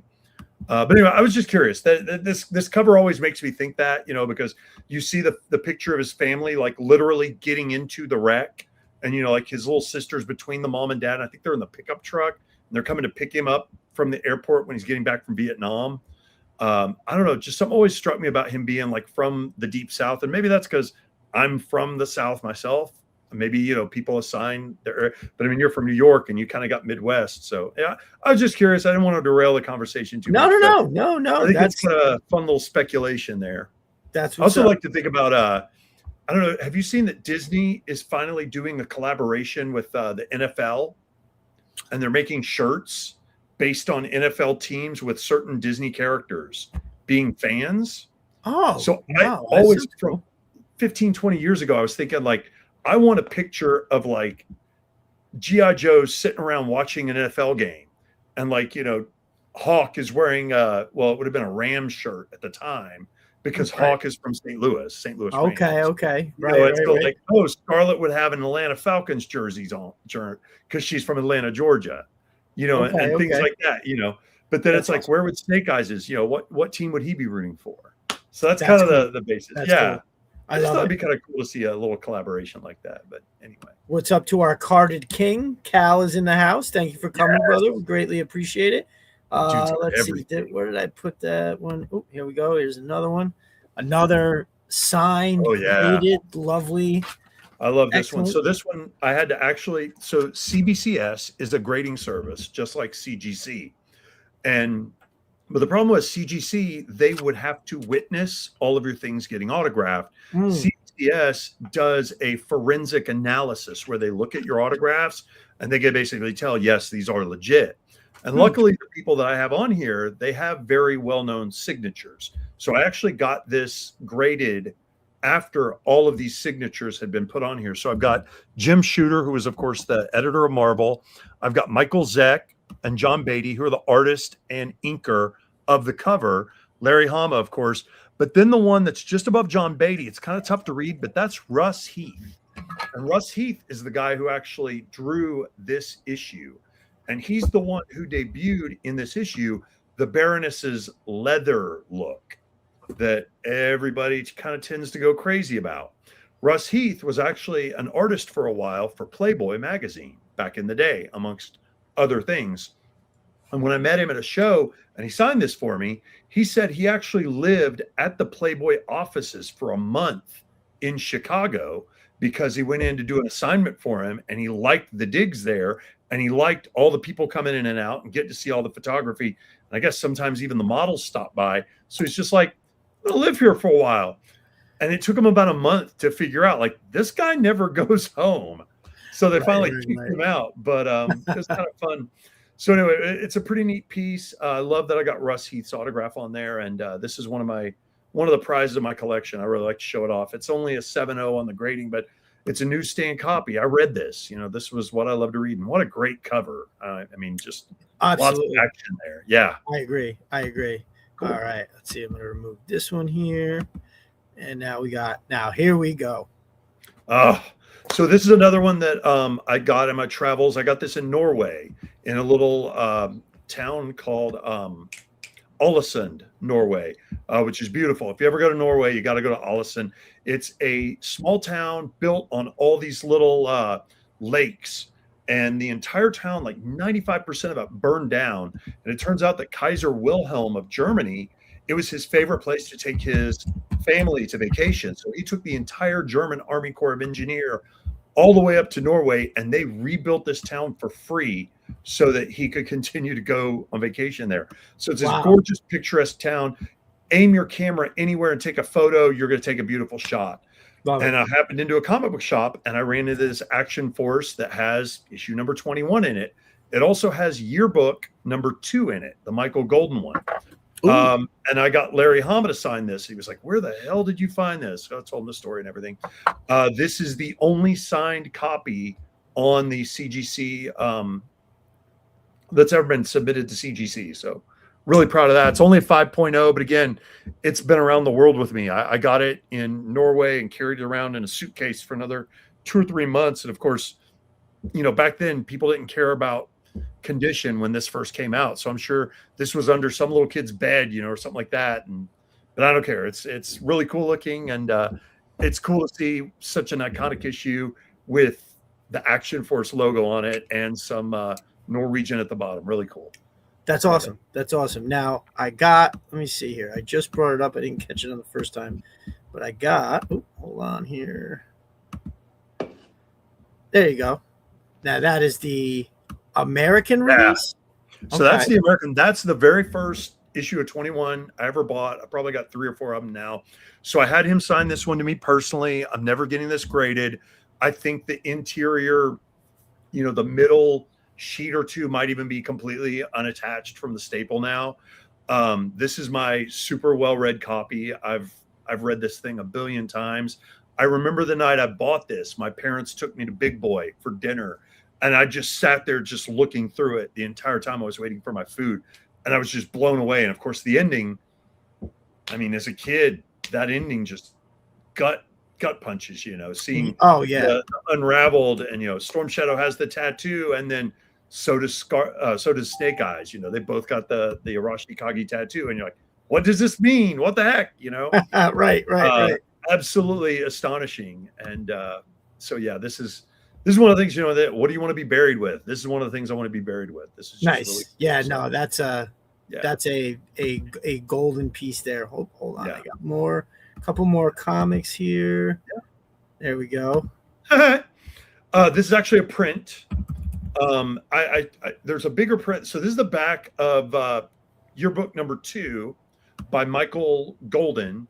He drew a picture of all the bad guys, the main Cobra cadre.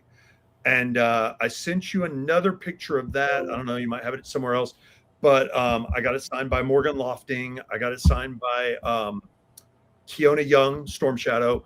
But it's really hard to see Michael Bell's autograph because he played Major Blood. So I kind of took a little bit close up so you could see that. But I got Zach Hoffman, who played Zartan. I got, please forgive me, I cannot remember his name, but the guy who played Firefly. And then the guy who played Destro. So I've got them almost all on there, which is really nice. Cool. Okay. Yeah, I got very lucky. I have it all kind of labeled. It's hard to kind of, I can't get a Sure. preview, but we'll, it'll Michael Golden is just absolutely one of the greatest artists to ever hit G.I. Joe. And if you've never read the Nom series, okay, I put this up here for you because I know you love Destro. This is the only 9.8 second printing of G.I. Joe known to be in existence, at least so far. Yeah, that's been signed by Larry Hama. Wow, yeah, that's so there's a couple things happening there. Yeah, so there's a second printing. It's a 9.8, but it's also been signed by Larry Hama. So, holy cow, that's pretty awesome. Yeah, that's a great shot of Destro. He's like, screw this, I'm going into battle. Great cover. Right, really awesome. Yeah. Let's see. Now we got awesome cover here on this. I love this one. Yes. So classic. Again, the idea that G.I. Joe has invaded Springfield. This was from my personal collection. I actually got this signed. This is signed by Mike Zeck, who was the artist, and then John Beatty, who was the inker, and then again, the late Jim Shooter, who was the editor of G.I. Joe. Awesome. The editor-in-chief of Marvel Comics at the time. Super nice guy, by the way. Absolutely. These guys are all awesome. If you ever get a chance to meet Mike Zeck, you'll love him. He's got tons of G.I. Joe prints. If you ever get a chance, he mainly does West Coast conventions, but meet him. He's awesome. He's really into military and really into weapons and things. His guns are very accurate when he draws them. So he did, of course, the famous, cover 53 with Snake Eyes holding the Uzi and everything like that. He did Punisher. A lot of people know Michael Zeck's Punisher stuff. Really great stuff. Nice. What's up to Rock Lockdown? He says, my wife got a free Cobra clutch. I didn't know how to feel about that. That's funny. That's funny. Nice. Very cool. Very cool. And let's see here. So now I'm going to crack into some of your toy photography. Sure. So here we got Oh yeah. great shot. Thank you. So this was the Storm Shadow version 2 from Sideshow. And one night I was just like, I want to do something. It was a full moon. So I went outside, took some photos of the full moon with like, I try when I do toy photography, my hat is off to you guys who build dios. I don't have the time. I don't have the patience. I don't have the space to do that. So my goal is instead to put action figures into the real world and make them look like they belong there, whether it's through forced perspective or just finding interesting things and then shooting them against it. I mean, I literally one time took a photo of a classified figure and I put him on a tiled floor of a bathroom in a brewery. And I took a shot. It was just like, that's interesting. So this is Storm Shadow standing on my gate to my old house. And I held up a mag light above him to just cast shadow straight down on him. I was like, this actually came out looking pretty cool. Like, my hope sometimes with these figures is you go, oh, did he take a photo of a guy dressed up as Storm Shadow? Right, right. No, so, dude, I think that looks fantastic. It's, I think being able to not build a dio and still make a great shot, I think is such an art form. Like there is the gentleman on the timeline, Arashikage Z. Yeah. He puts a figure at the end of what I assume is his dining room table. And even though you can clearly see that's his house behind it, lovely house, by the way, but he poses the figure and takes such a good shot that you don't even care. You don't even, and it's like, you're just looking at, I don't know what it is. He gets it at that perfect, a lot of times if you could get it right at eye level of the figure or looking up the tiniest bit, usually can get a good shot like that. And he just nails it every single time. It's unbelievable. Brother Animus Levels in the house. What is up, my dude? He says, "Oop, wrong one there." He says, "Lighting is perfect on that," and I have to agree. I have to agree. It makes the photo like without a doubt. Well, and the trick to usually toy photography is honestly shooting like at level or shooting low. Yeah. Because you're talking about guys that are small. So when I see people who they take pictures of their stuff and it's from above, sometimes it's like, oh yeah, that's a bunch of toys on the ground.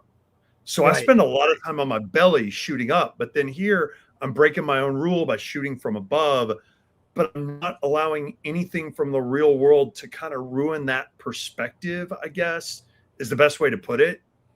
So yeah, nice. I'm kind of breaking my own rule here, but overall, the key to being a good toy photographer to me is being on your belly and shooting, and making them look as big as possible against everything else. Yes, I agree. So we'll pull another one up. Firefly. Very so cool. I got in trouble for this one. I put this up on social media and I posted the place. There was this one and there was another one that was kind of from the side. So you can see he's holding this aftermarket sniper rifle. And I got in trouble with the place where I took this photo because I tagged them in it. And they looked back through my social media and found out where I worked. And they contacted my work and they're like, we're going to call the police.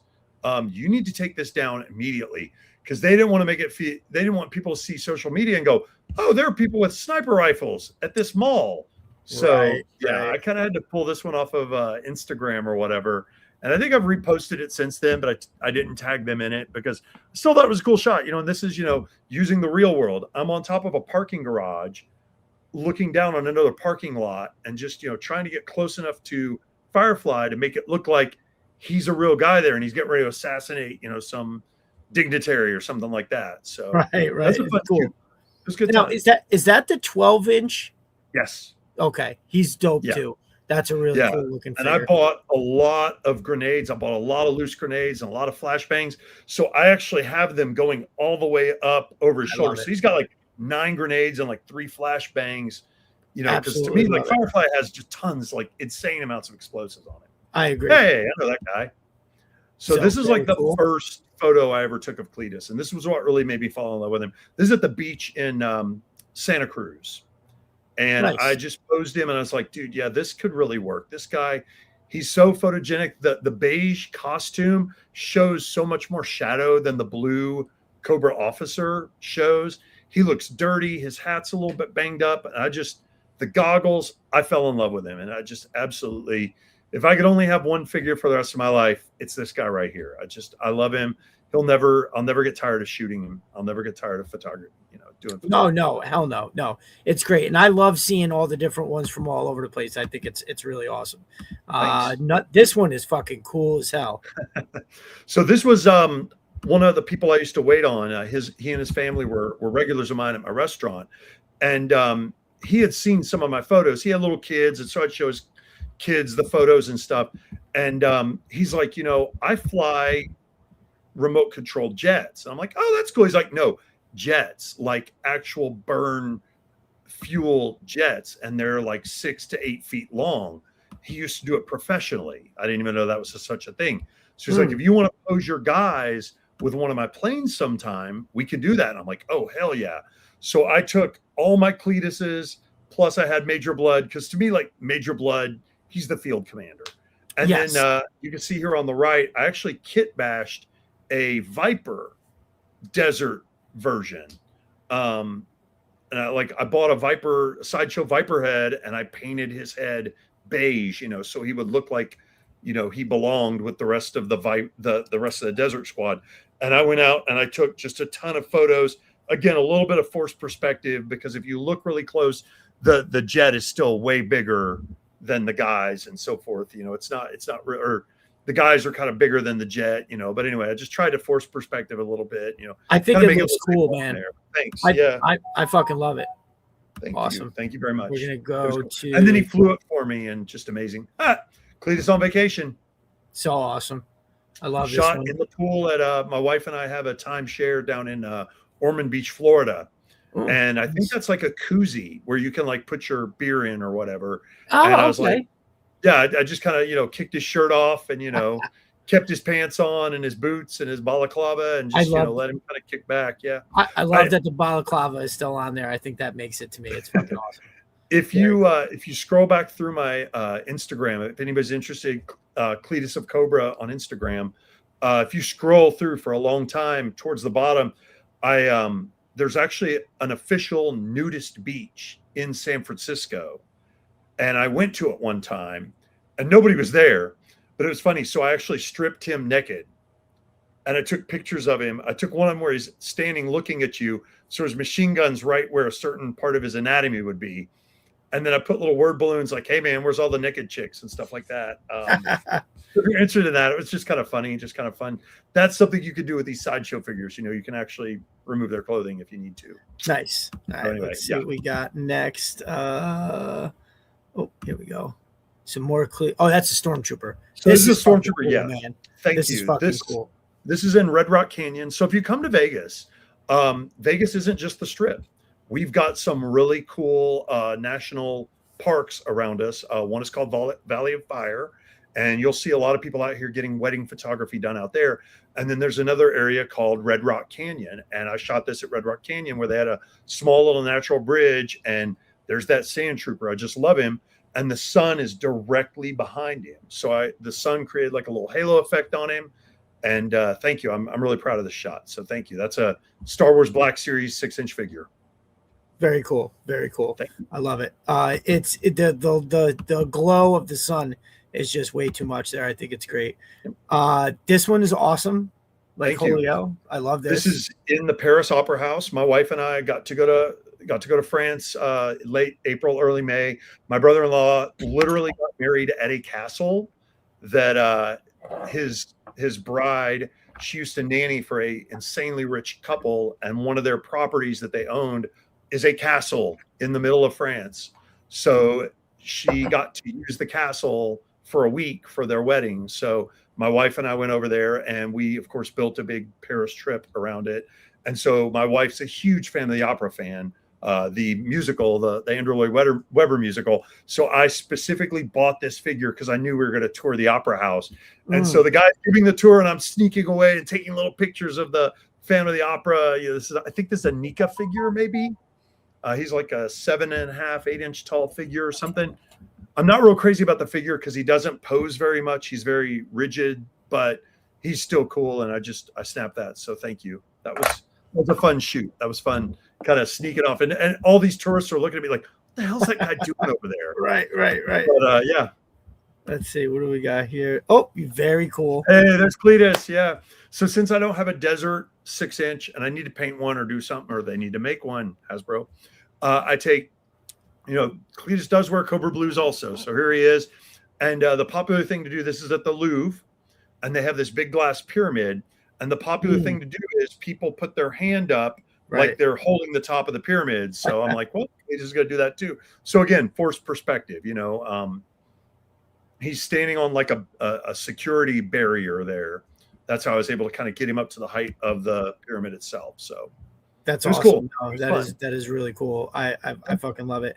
Rock Lockdown says, give us all tips on how to sneak toys into the travel suitcases. I'm assuming you mean by the wives, how to sneak it by your wife. Right. So for the sideshow figures, I actually have a Glenfiddich box that a bottle of Glenfiddich came in, and that fits this guy perfectly. Like he's snug in there, protects him. It's a very rigid box. That's so cool. I can throw that into any piece of luggage and not even worry about it. But honestly, like for the 6-inch figures, I'm a guy. I wear cargo shorts. I keep a Ziploc bag with a figure. I keep an extra helmet. I keep a couple extra weapons. I keep a couple of extra hands because like the Valaverse with the middle fingers, great for the hands. So, and then I've got a couple liquor bottles also. I took some photos. I took a bottle of Louis 14 for Cletus. I actually took some photos. I haven't posted them yet, but took some pictures of him atop the Eiffel Tower, and he's drinking. So it's kind of funny. Yeah. I love it. Yeah. It's a great shot. I love that one. And dude, I feel like the officer is one of the more underrated figures. Now, I love the trooper, right? I think it's number 12 and number 24. That is very cool. But there's something about this one. This is the one to me, because like the troopers have what looks like more of a solid mask. This reminds me very much of what the trooper and the officer were when we were kids. The quintessential Cobra trooper. Now, don't get me wrong. The Viper, I love that they did it. To me, I think that was another thing from season 2 that replaced season 1 is the Vipers replaced the officers and the troopers. And the bats. Yeah. But yeah, right. But this dude, man, looks so freaking awesome. And I'm reminded of it every time I take one out. So when I took one out to do the promo shot for us, I was like, man, I freaking love this figure, dude. It looks just like you put an AK in his hand. And it's like, this is. So to me, as much as like I almost don't have these guys as officers. To me, they're more troopers. They're out there with the troopers. They're doing the thing. And then I did a shoot where I had a bunch of them following Major Blood, and it was like, okay, so they can definitely still be like an upper tier. They're not directly in the front. That we can have the troopers, like you said, the bats can be out there, and then the Vipers are also up there too. But then we've got these guys in the mix, like with a weapon in their hand, ready to do the deed. So yeah, love that one. Let's see. That is. Oh, hold on, we got one more here. This one is pretty cool. I love this one. Yeah. So this was when my wife and I finally decided to get married. We've been together for 7 years. And I was like, well, this is how I want to announce to the world that my wife and I are getting married. So we picked out her ring, and I'm like, Cletus is part of my life. This is a major hobby for me. And, this is kind of a certain way that I identify. I like the idea of having a little avatar following me around, a Patronus, if you're in the Harry Potter world. So I was like, I'm going to do this. So I got a little thing about, you ready for this big step? And they're like, she's worth it. He's like, damn right. So so it was fun. I had it. And then I did another one. And again, if you look back through my timeline, you'll see it. And it's a bunch of my different action figures. And they're like, they're getting married. Oh my God. And somebody's like, I better order more bourbon, and stuff like that. So nice. You scroll back through it. But I thought, this one means a lot to me. This is a special photo. Rob Liefeld, when he asked his wife to marry him, he did like a 4-page comic about a little kid, and like the big spread is a 2-page. He's like, whatever her name is, and he's holding up the ring towards the reader's perspective. He's like, will you marry me? And that's kind of where I got this idea. So I didn't ask my wife the way with Cletus. I didn't. Hey Heather, look at this picture. What do you think? But, right. So I'm looking. I had a bunch of. Let's see. I got some other stuff set, but there was what I feel like. Hold on. Is this it right here? Nope, that's not the one. All right, hold on. I'll come back to this in a minute. I feel like there was ones that were your. Thanks, Serpentor. I appreciate it. By the way, He also asked, "What does your wife think about the hobby?" my wife, I'm so very lucky to have a wife who really is quite fine with it all. We've kind of we're both, I mean, she's 12 years younger than me, first of all, which is kind of interesting, but we just kind of have this kind of agreement. When we got together, we even kind of said, like, I'm going to do my thing and you're going to do your thing, and when we're together we'll do our thing, but when we're not, it's totally fine. We won't give each other a hard time. We'll be responsible about it. Like, I'm not going to go out drinking with the boys every single night and coming home dead drunk, and I don't really do that anyway, but and she's not Right. going to go out with the girls, and she's not going to go out and buy Louis Vuitton purses every weekend, and I'm not going to spend come home and then go bowling and not see her. We're not going to do anything like that. But like, if she says, hey, the girls and I want to go out and we're going to spend a weekend in Tahoe, okay, great, go do it. Or oh, the guys want to go fishing, we're going to do that. Fine. Now, we found out that we really just always spend time together anyway, and we almost don't do anything apart from each other. But so we kind of have that with our hobbies as well. My wife, she's really into plants. We probably got 250, 300 different plants inside of our house. I don't know, you kind of can't see, but around I can kind of show you real quick here. Let me do this. Sorry. My wife collected Loungefly backpacks. Oh, So she's got Loungefly backpacks, Loungefly backpacks. Like, that's, what she's into, for instance. So, and it's like, it's fine. If that's what you're into, fine. I don't buy every HasLab, right. and it's fine for people to do. I don't go too out overboard on anything. I'm going to buy the General Lee that's coming out for Mom and Toys and stuff like that, but I don't really have to ask permission because I don't buy everything that's out there. So when I do want to buy something big, I bought the Hiss, but I didn't buy the Rattler or the Dragonfly or the cat. What's the winter one that's coming? The tank. Oh, the snowcat. Snowcat. All I could think of was the polar battle bear, which they need to make. No, I couldn't agree Right? more. When are we getting that? Come on. But yeah, so I temper it, and I think that's just part of it. We just temper what we buy. I've got about 800 vinyl records. That's probably my biggest thing, is that I buy vinyl records. That's awesome. So, but even that, I'm starting to hit the end of that. I'm not finding anything I really want anymore. So, well, that's good that you're not just buying for the sake. It's getting that's how you got to do it. Yeah. So let's see, and then I've got one more toy photography here, which is where'd it go? Because it's this one. I absolutely love this one. Let me see here where I can get it. There it is. I love this one. Yeah. I think this one is fantastic. Oh man, thank you. It like represents you, like, I feel like to such a T. You know what I mean? I think it's just really cool. Yeah. So this was right at the end of the COVID lockdowns. We went into COVID in Las Vegas around March, and they kind of locked down Las Vegas for about 3 months. Okay. And we were starting to come out of it, and they said, we're going to reopen Las Vegas on this date. And I was like, I haven't taken any photos, and I've got the chance right now. So I one night went down. I've still got my parking pass for where I work. I parked. I had a backpack with a couple of action figures, and I ran over to Las Vegas Boulevard. I laid in the middle of Las Vegas Boulevard taking photos of action figures.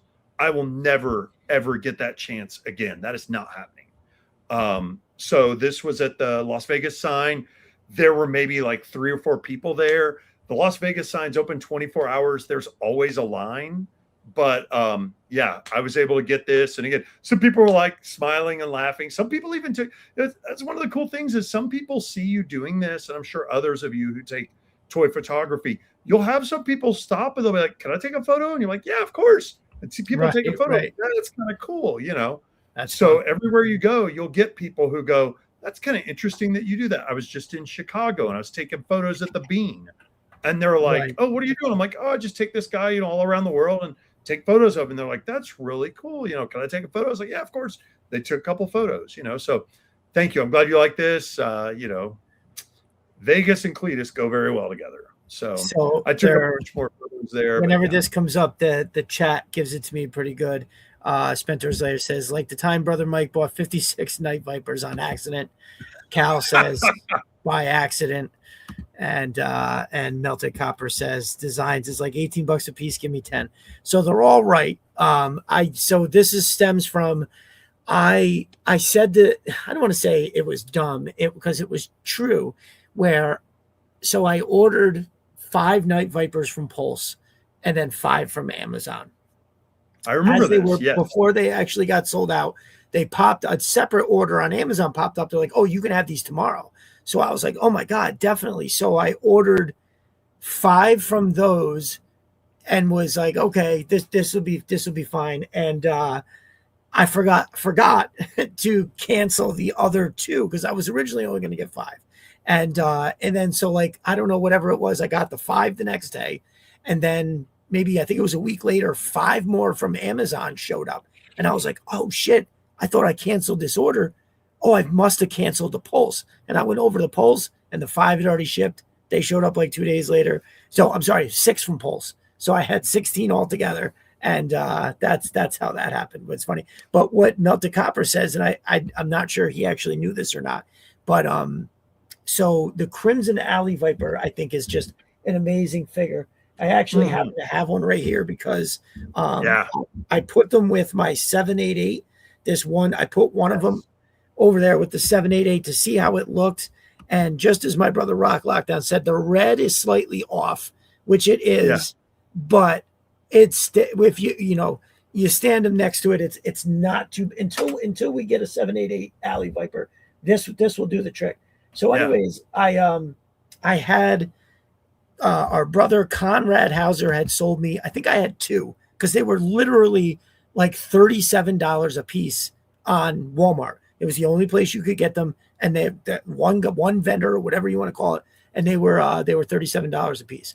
And so I remember I bought 2, and because I really wanted them. The Alley Viper's like one of my favorite, and these look amazing. And I was like, man, I really don't want to spend another $75 on 2 more. So I just kept passing. And then Brother Conrad sold me 4 of them at what he paid for them, which was very nice of him. Yeah. Loved it. So I had 6. I love this community. Yeah. It's so amazing. It's the best place. You guys are all awesome. No question. Yeah. And then just before Christmas, Walmart popped up, and for whatever reason, they were $18 a piece. So nice. I was like, oh my God, I want 10. And it wouldn't let me get 10. I just scrolled down to 9. Wouldn't let me get 9. I scrolled down and let me get 8. So 8 is what I got. I have 14 of them all together, which is nice. Look, there's a few figures that I always said originally when this all started, I was like 4. That's going to be the troop building number is 4. Yeah. You can have a photo where you have 2 on this side, 2 on this side, and like a guy in the middle, right? Or if you leave them just like that, it looks right. And then I started seeing the Python Patrol Viper, which I love, was popping up on sale on eBay for like $15 a piece. Yeah. 12 bucks a piece if you buy 5 of them. So I was like, okay, fine. So I wound up having like, I think 13 of them. And then I met, or 14, then CG Horror sent me one. And then I met a guy locally that he had I can't remember what he was selling originally on Facebook Marketplace, but it was like ridiculously cheap. I DM'd him and I was like, listen, man, that's a really cheap price. Like, what is the deal here?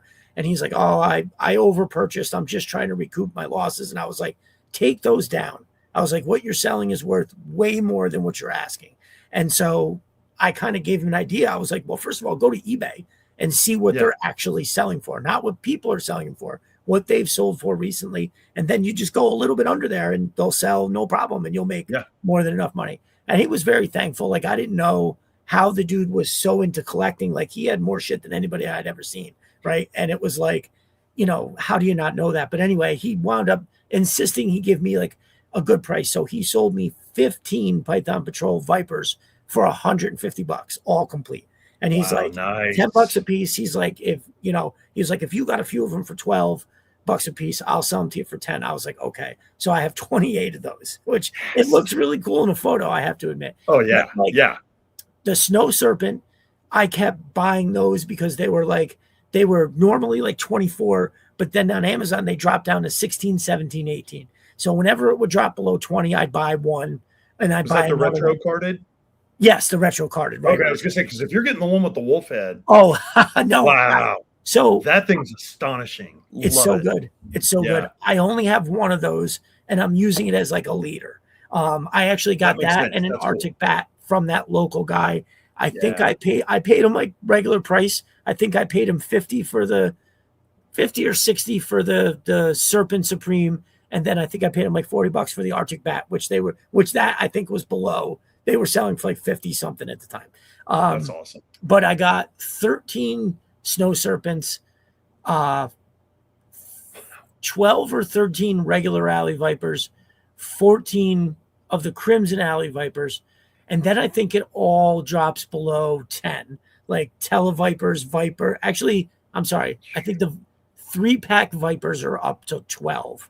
Okay. That's right. I got 2 more of those and went up to 12. But then everything else is like Televipers, Techno Vipers, bats. I have like 6, 7, 8, something like that. And then now like I get stuff and I'm like, like the other day, I was middlemaning for Just Another Jerk. And we couldn't get it to the person we wanted to get it to. And he was like, well, you can keep them or you can give them to somebody else. And I was like, ooh, I love that. And then I was like, I already have 2 sets. I don't need a 6 that's going to sit over there. I'll give these to somebody that doesn't fucking have a set. And so every once in a while, when I had that debacle with the water, I went through this whole side and I realized I have this whole area of shit that I was like, okay, I legitimately didn't know I had some of this stuff over here that was still like in the box. And I was That's a like, big collection. I'm like, I got to give some of this shit away. Like, I was like, Yeah. I'm going to go through it. And I did. But now also on top of Brother Riptide O'Leary gave me 2 huge boxes of classifieds to donate to the community. Gosh. So Okay. basically, yeah, he, Rip got into it and he decided that the 3 3/4 was his thing. He didn't want to fuck with the classifieds and he did an amazing thing. Part of that was he gave me a complete Dragonfly, which we shipped over to Mark and the community ponied up. It was like $200 to get it over there. But guess what? If you had heard how happy and thankful the guy was on the phone, you would have been like, oh, that was definitely the right move. It was so worth it. So, just while we're on it, I am officially wrapping up the Animus raffle. I'm going to put the, whatchamacallit in the chat, the link in the chat. And if there's anybody that's watching that hasn't had an opportunity to donate, please by all means do it. But like last week, when we were getting close to the number that I wanted to send, and I was like, man, we're almost there. And 2 guys who had already donated stepped up, Cal and Rip himself, and donated more. So it really brought us to the end. I went over on Figure Fight Club trying to drum up a little bit of more support. I'm just actually doing it on my phone because it's going to be easier. But here is I'm going to throw the link in any second here. He should sing What a Wonderful World. Yeah, right. For real. Give us that Satchmo, Michael. Yeah, for serious. So yeah, that I just dropped it in the chat. That is the link to the Twitter post. And basically in the comments is every way you can donate: Cash App, Venmo, PayPal. If I see we got a few people watching, so I'll go over it real quick. We basically have 5 prizes, right? Chad has donated something, but that I'll pick after we get rid of the first 4. So number 1, donated by Country Gentleman, is the HasLab Cobra Commander. So again, you can only have gotten this unless you paid for it extra on eBay or you got the HasLab. So that is a great price. Coming in at 3rd, donated by Just a Jerk, is a killer figure. If you don't have this, you need it. This is one of those figures that, like, you look at this picture and you're like, Sure, I bet it's cool. It comes with elite weaponry, and the sculpt is amazing. So that is third place. Second place, this, like, there's so many sets and figures that I think are underrated. This is definitely another one. This figure is amazing. The pet is amazing. All of this is amazing. It's just a killer set. That is second place. And then And if you keep your eye out on Gridiron, they sell a mutt and junkyard set that has the Mac 10 and it has dog biscuits. Nice. So you can give, yeah. So I bought it because he's got the dog biscuit for junkyard. You gotta have it. I'm gonna have to take a look at that for sure. And then of course, first place is this amazing Serpentor, selling at $270 to $290 right now on eBay. So this is a killer price. So all you got to do is go to the link that'll take you to the tweet. There's going to be a handful of stuff. Like I said, in the comments, it'll PayPal, Cash App, Venmo, $7 an entry. So for every $7, you get an entry. We'll be pulling all of those. And then after I pick the Serpentor, we're going to have the final one that Chad was nice enough to offer. So Chad himself is an excellent artist. He sent me this. And just look how absolutely amazing that is. It's fantastic. The colors, the detail, the concept behind it, all of it is fantastic. So after we've drawn those, we'll draw one last name, and the winner of this will have something drawn by Chad, which is just really, really cool. Because to me, to have stuff by different people, I think is awesome.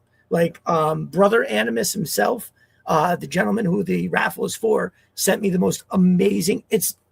It's the most amazing piece of art that I own of any kind, and it's not even close. But yep, there you go. So those are the prizes. Follow the link, head over, get it in there. It's done after tonight. I was actually hoping to have had everything written out, and I was going to have the big bin and have my kids reach in off camera, pull the name out, and I would take the name and do the whole thing. But unfortunately, I did not have enough time to get it all written out. So what I'm going to have to do is I'm going to wind up just popping up live at some point tomorrow, probably in the later afternoon, and I'll just be like, boop, here we go. We're gonna head this off and we'll pick the winners. So, or save it for next week's show.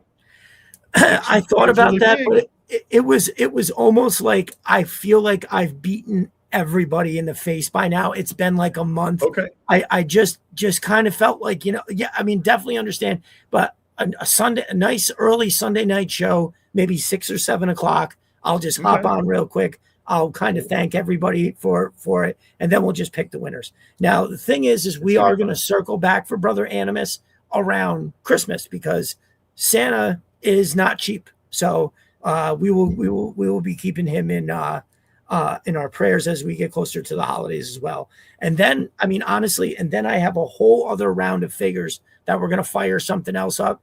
It's like 5, and I know GI Dave donated some stuff. A Call Sign Smash donated a figure. CG Horror's got a claw. Yes, Call Sign Smash donated a hit and run. Dave donated like 5 figures. CG Horror's got donating a claw, and I have the rest written down somewhere. I don't know where, but so we have something else that's ready to go to. The community has given well, and I think that it's pretty awesome. Everybody's done good. So very excited for that. Great community. Yeah, can't wait to put this in people's hands. So this is the second one that we've done, and the first one was for somebody who preferred to remain anonymous, a member of the community.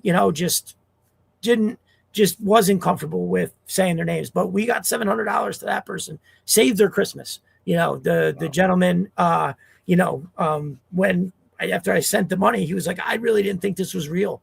He was like, out of nowhere, because basically I had said something on the show, and I was like, I know nobody wants to ask, but I was like, hit me up in private, and if you feel like it's, I'd be more than happy to keep you anonymous. And the dude reached out, told me the story. There was a horrible accident, and whenever there's an accident, you don't always get money right away, depending on how it happens. You do have this time where the bills are still due.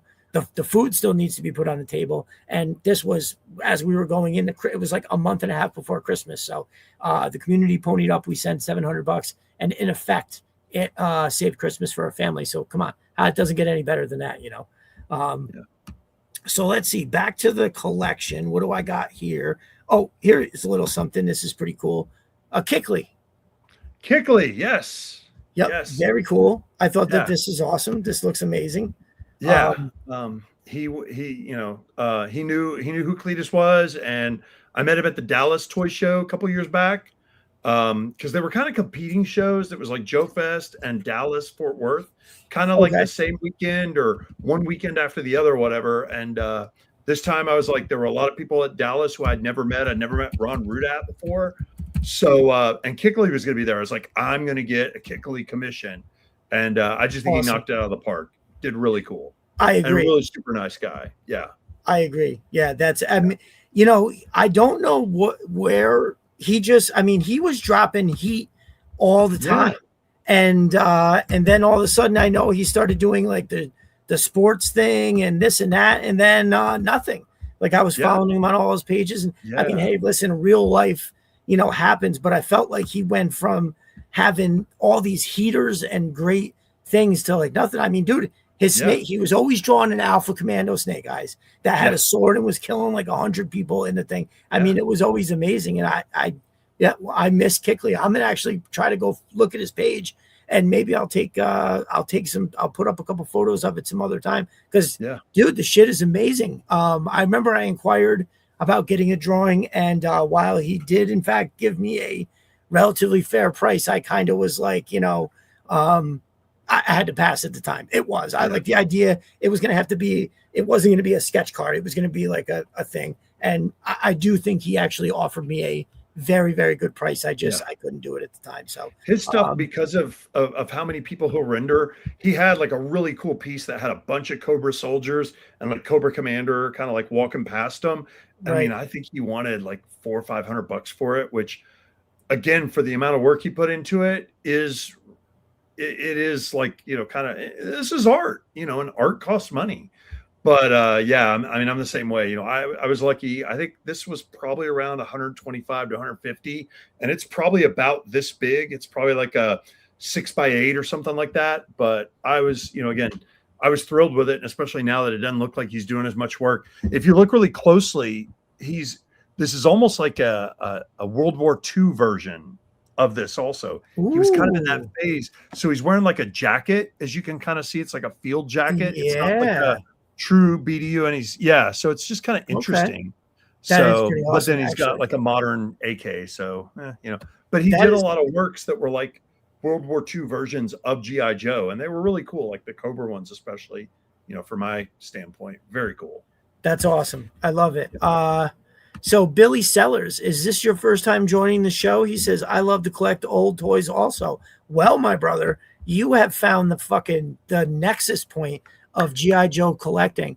You listen, my brother Jeremy runs a great group over on Facebook. I'll never say I love the pit. Go get yourself into that group for sure. But besides that, there ain't no place there ain't no party like a Joe community party that we have over on Twitter. I've convinced a few people to come over. I believe my brother Ellis came over here. God, I'm gonna whiff on all these names, but there was definitely a bunch of people who came over and have enjoyed it very much so far. Let's see. Destro Designs has been sneaking out for one of the Marlboros. Yeah, no, you know what? I worked in a very dusty environment twice this week, and I did not wear a mask, which I usually do. My shit is a little bit. Oh wait, so Serpentor's Lair. You know what happened to Kickley? Did he start drawing some risque stuff? Or are you saying he just got himself some action? That's just like the rest of us, dude. I can't say that I blame him. Let's see what we got here. Did I miss something else? Oh yes, Cal. Cal did a bunch of customs that looked absolutely amazing. If you haven't seen those, make sure you're over there following him. So yeah, Billy, well, welcome. I'm glad that you're here. This is your first time. If you do not have a Twitter, I always call it Twitter. To me, it's always going to be Twitter. Yeah. That's how it comes out. If you don't have an account, go get signed up for one.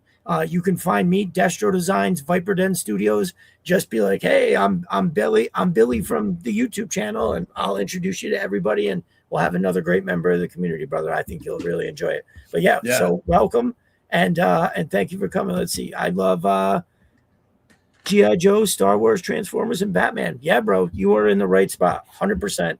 Yeah. Thank you for coming. Love it. Interested though, how did you find us? Did you see us on some social media, or does this just pop up in your YouTube feed? I've had a lot of people tell me that it pops up in their feed, which is good. Where'd this come from? Yeah, right. And so real quick, one more time, I am going to drop that. Oops, man, they moved the buttons. I updated my phone and they moved the fucking buttons. It's making me crazy. I'm going to drop the link to the giveaway one more time. And remember, folks, I'm shutting it down right up until the point I'll be, obviously taking any donation right up until what I'm going to say is like 5 or 6 o'clock. If I can write a couple of names down and throw them in there again, I happily will. But this is going to be it. We are drawing them winners. So there it is. Very good. Very good. Now let's see. I know I've got. Oh yeah, there was something else. I think pretty sure you drew this. Let me see here. Very cool. So this is a drawing that my younger daughter's boyfriend did for me for Christmas.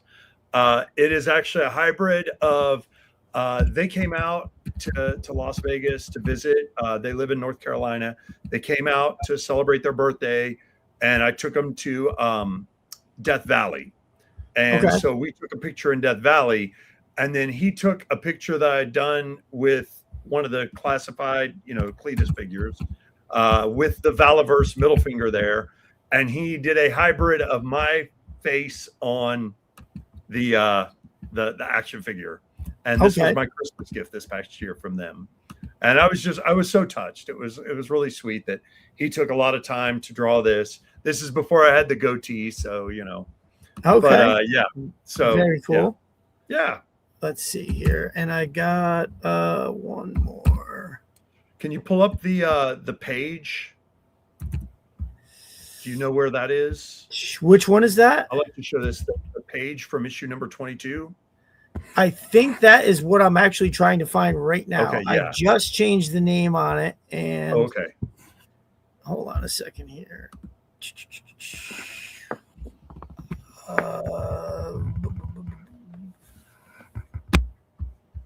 Hold on. I don't know what the hell. I got really lucky, going to Comic Cons. One thing I suggest to everybody is go through Artist Alley because you never know when you're going to find your next favorite artist there. And I was in Orlando and I actually came across Jeremy Dale. And a lot of people like Jeremy Dale, never heard of him. Well, he was actually a comic artist who got tasked by, I guess, Hasbro to draw the comic books that came in the comic book 3-packs of the action figures. So I'm sure some of you can even school me on this, but basically they made these 3. Yeah, this is the Jeremy Dale one. So this is from G.I. Joe issue number 21 and a half. And it's Silent Interlude. So because they didn't have the rights to reprint the Marvel comic book, they basically hired artists. And I think Jeremy Dale was one of the main ones. And they said, we basically want you to draw the pages that happen between the pages of the Marvel comic book. So if there was a page 1 of Silent Interlude, we want you to draw what would be page 1.5. And then page 2, we want you to draw page 2.5, et cetera, et cetera. So basically retell the whole story without using the original Marvel comic book. So this is Snake Eyes jumping out of the plane, but now you're kind of seeing it from the standpoint of the Cobra guy who was on top of the Silent Castle. And he's looking up like, what the hell's that plane doing up there? And right. Guys barreling down on him. And of course, because Snake Eyes is my favorite, he had every page of this comic, but A, I didn't have the money at the time. B, I didn't have the ability to transport it as easily. So I bought one. This page was $50. I'm no shit for that. $50. And then I asked him, I was like, will you please draw a little Snake Eyes sketch for me? He's like, yeah, no problem. So he drew a little Snake Eyes sketch down on the cover.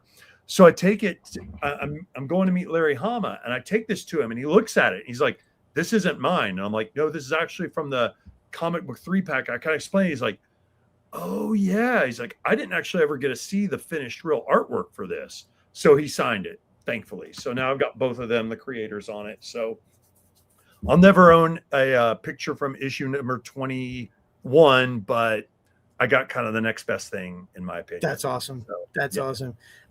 Cal asked if we hit that number. We are still just a little bit shy. I actually was kind of shocked that I I went over and did a whole bunch of stuff on Instagram, and it didn't yield a single thing. It is what it is. I mean, times are tough.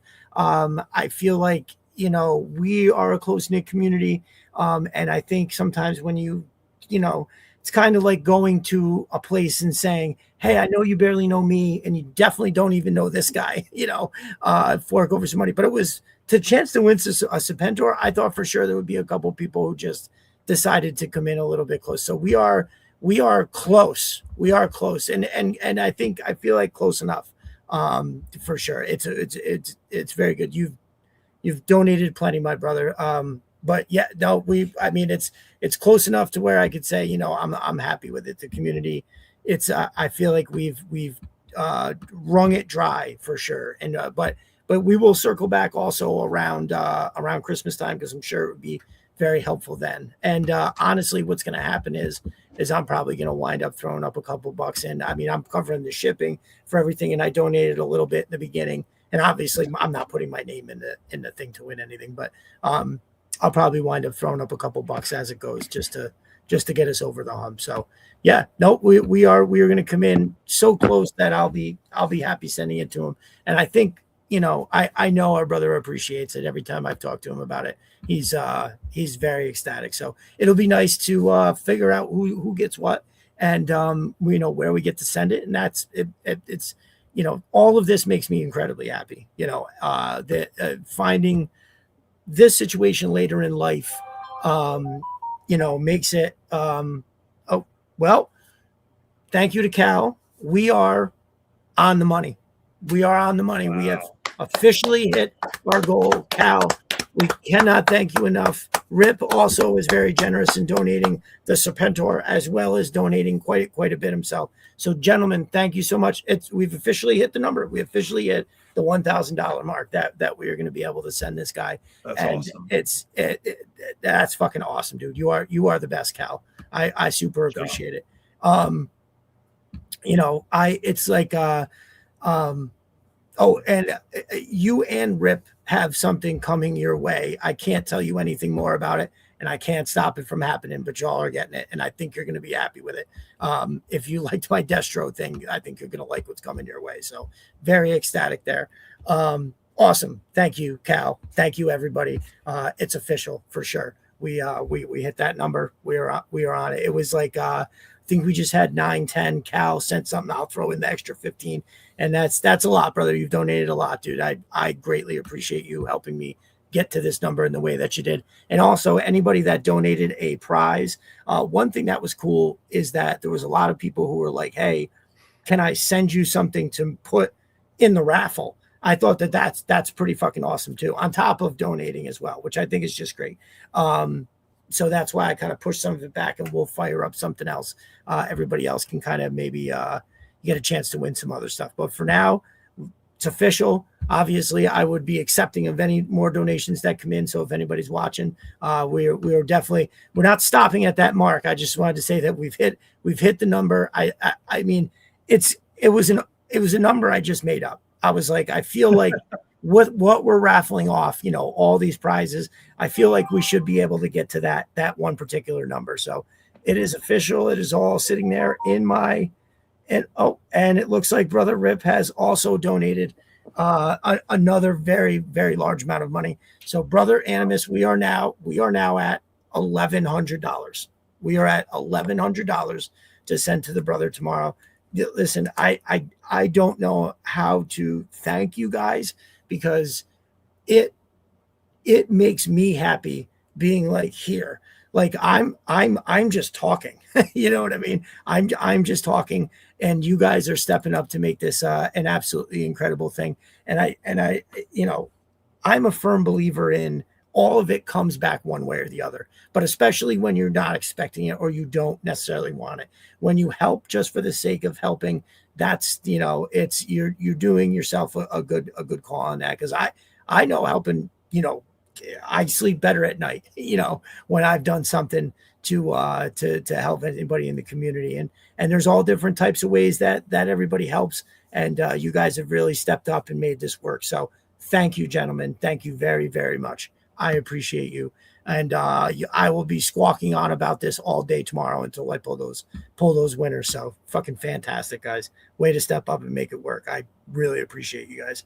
All right, let's see here. I got a couple. We got some pictures of shelf stuff. Let me see. We'll go with this one.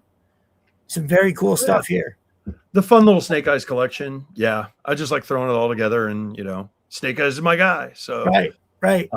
Yeah, nothing real special here. There is on one of the figures, it's kind of tough to tell, but one of the Snake Eyes, I actually have a custom made head that somebody made when they hadn't released any commando heads yet. Some guy down in Orlando was making custom heads, and he made a custom Snake Eyes head. And I was like, yeah, I'm sorry, I'm just not a visor guy. So I did a little swap out there, but yeah, it was fun.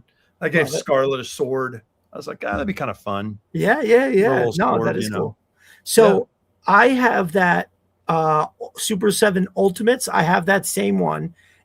So the price on those is the problem, right? When they wanted like $60 for those things, so I got that one and the bat were on sale at Big Bad Toy Store. I think they were both.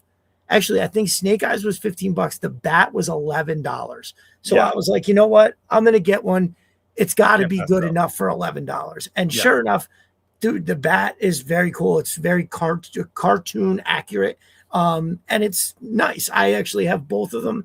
They are my computer figures. I have them standing over. Well, actually, I put them in like a pencil thing because my kids knock them over all the time. But yeah, no, that is actually super cool. A lot of cool stuff. I like the one. And dude, for a second, because I don't have my glasses on, it looked like the Mass Device one in the middle was on a horse. He's not. It's just the way that Timber is standing. Okay, I got it now. I'm not a big Timber fan, to be honest with you. I just the only one I really kind of am okay with is Freedom with Spirit. Okay, that's just me. Sure, but I mean, I acknowledge it. And on the statue, I've still got Timber on there because he looks really freaking cool. But overall, like with my one of my shelves, which I don't think I took a photo of, but I've got like kind of the OG 13 so far. And a couple of the class of 83 as well. I don't have Timber in there. Like I just put him in there, That's just me though. I kind of feel the same way where I love Timber. Cal says no Timber, blasphemy. So I love that he exists, and I think it was such a cool thing when version 2 came out. You're like, holy shit, he's got a sword and a fucking wolf now? Like how, what? So all very cool. But you know what? I was just going to say, I don't think I've done any photos with Timber, and that's a lie. I did the Mass Device one where he's in the snow and Timber is fighting off the polar bear. That is right. I did do that one. Okay. That was cool. Yeah. And I do like the story in the Sumbo cartoon. I think that's all great. But for the most part, it's like, I feel like it's a niche aspect of Snake Eyes, if that makes sense. Like it's great that it's there. Well, it's like in issue 27 when they're driving Snake Eyes to go join the G.I. Joe team, and Hawk's like, we just got to leave the wolf there. And Stalker's like, yeah, it's a wolf. He doesn't need walkies. Like he's good, We can leave him back there in the cabin in the woods. He'll be fine. So Cal says, I see mint in package. Right. That's what's up. Right. I don't do a lot of I don't keep a lot of stuff in package, but some of that stuff. The Snake Eyes one in the back there, you can't really tell, but it's signed by Larry also. I got it, it's just like I had an extra one and I was like, screw it, I'm gonna get it signed. So nice. But, that's what's up. Yeah. But I even like the little mini one, the little inch one or whatever. I was like, that's cool. It's like the world's tiniest Snake Eyes. I love it. Right. Jesse, we are helping Brother Animus. And I tell you what, I'll drop it one more time. If you click on, I just dropped a comment. If you click on that, that will bring you to it's my pinned tweet on the Twitter page. There's a quick video explaining exactly who we're helping, why we're helping, and then underneath are the means to donate if you can, please. That is the thing about it too, is that everybody's got a struggle of some sort, and if donating is not in your wheelhouse, it's cool, and that's why it's awesome when the people who can help do step up in the way to make it work, because not everybody is able to right now. But I'm still kind of blown away, fellas. I'm really stoked that we pulled that together. All right, so we've got another shelf here. Let's see. So here we've got some really cool 12-inch fun stuff. Yeah, so in the very back, again, kind of kit bash some stuff. My Snake Eyes is a kit bash of the original Sideshow plus the one they came out with later when they did the commando head finally. I like that so much more than the visor one, of course. But my Scarlet is a complete kit bash. I've got Recondo back there, my second favorite Joe, complete kit bash. And there's a better shot of that Firefly. You can see all the grenades on him. Okay. It's kind of Yep. cool. Oh yeah. Look at that. And That then is pretty the cool. Baroness, I gave her a Styrog. If you see, because the statue had a Styrog, and I was like, yeah, that really makes sense. Yeah. Baroness being Okay. European, she'd have a Styrog. So I found an aftermarket Styrog for 12-inch figures, and I put that with Baroness. But man, I'm so glad we got that Cobra Commander with the battle helmet, the mirror finish, and everything. Such an upgrade on the original Cobra Commander with the mask and everything, just in my opinion. And then the Duke, that Duke is my favorite Duke they've ever done. Anybody's ever done. The Duke Sideshow is absolutely just the best. It does look pretty awesome, to be honest with you. And I'm not a huge Duke fan, but Duke is cool. Because, of course, I went to University of Kentucky, so boo Duke. But anyway. Very cool. Yeah, those are all fantastic. And I have definitely gotten much more interested in the 12-inch stuff. It just has a particular look to it. It's funny because my kids, even when they saw the Snake Eyes, they were like, "That's a doll." And I was like, "Well, I know why you would say that, but to me, it's for sure still an action figure, But yeah, it's funny. I thought that was good. They immediately were like, "That's a fucking doll." Like, don't even try. All right, and we got some more shelf stuff kids here. Barbies. Yeah. Right. So this is kind of like the army build on the. When I was a kid, there wasn't such a thing as army building. It just didn't. Nobody I knew had 3 stormtroopers. You had 1 stormtrooper. You had 1 Cobra soldier. You had 1 Cobra officer. Nobody I knew had army builders. So army building wasn't a thing for me, at least until maybe the 25th anniversary. So yeah, I really like this. The reason why I popped this out is mainly because, first of all, big shout out to Monster Force for making a doctor figure who turns into a werewolf. And the one head sculpt is obviously Dr. Benton Quest from Johnny Quest, but then the other head sculpt, Dr. Venom, baby, who G.I. Joe Classified will never make. So I've got my Dr. Venom now, thankfully. And then this Cobra soldier right in the front, I don't know if you can see, but that's a Punisher head, where the Punisher had painted a skull onto his own face. And I was like, I want that on a Cobra soldier. Dude, so there was a G.I. Joe series, I think it was called it was G.I. Joe Cobra, the one about Chuckles, I think. And it was about, they had an issue that was about the guy who trains Cobra Vipers, I believe, to be Vipers. And basically they go up in a helicopter, they all strip off their clothes, and they jump out in their parachutes. And then they march across the desert. And this one guy, I think his name's Skullbuster or something like that. And he's got like this mask that's a skull. And it turns out he does this like every month for Cobra. And the guy's just insane.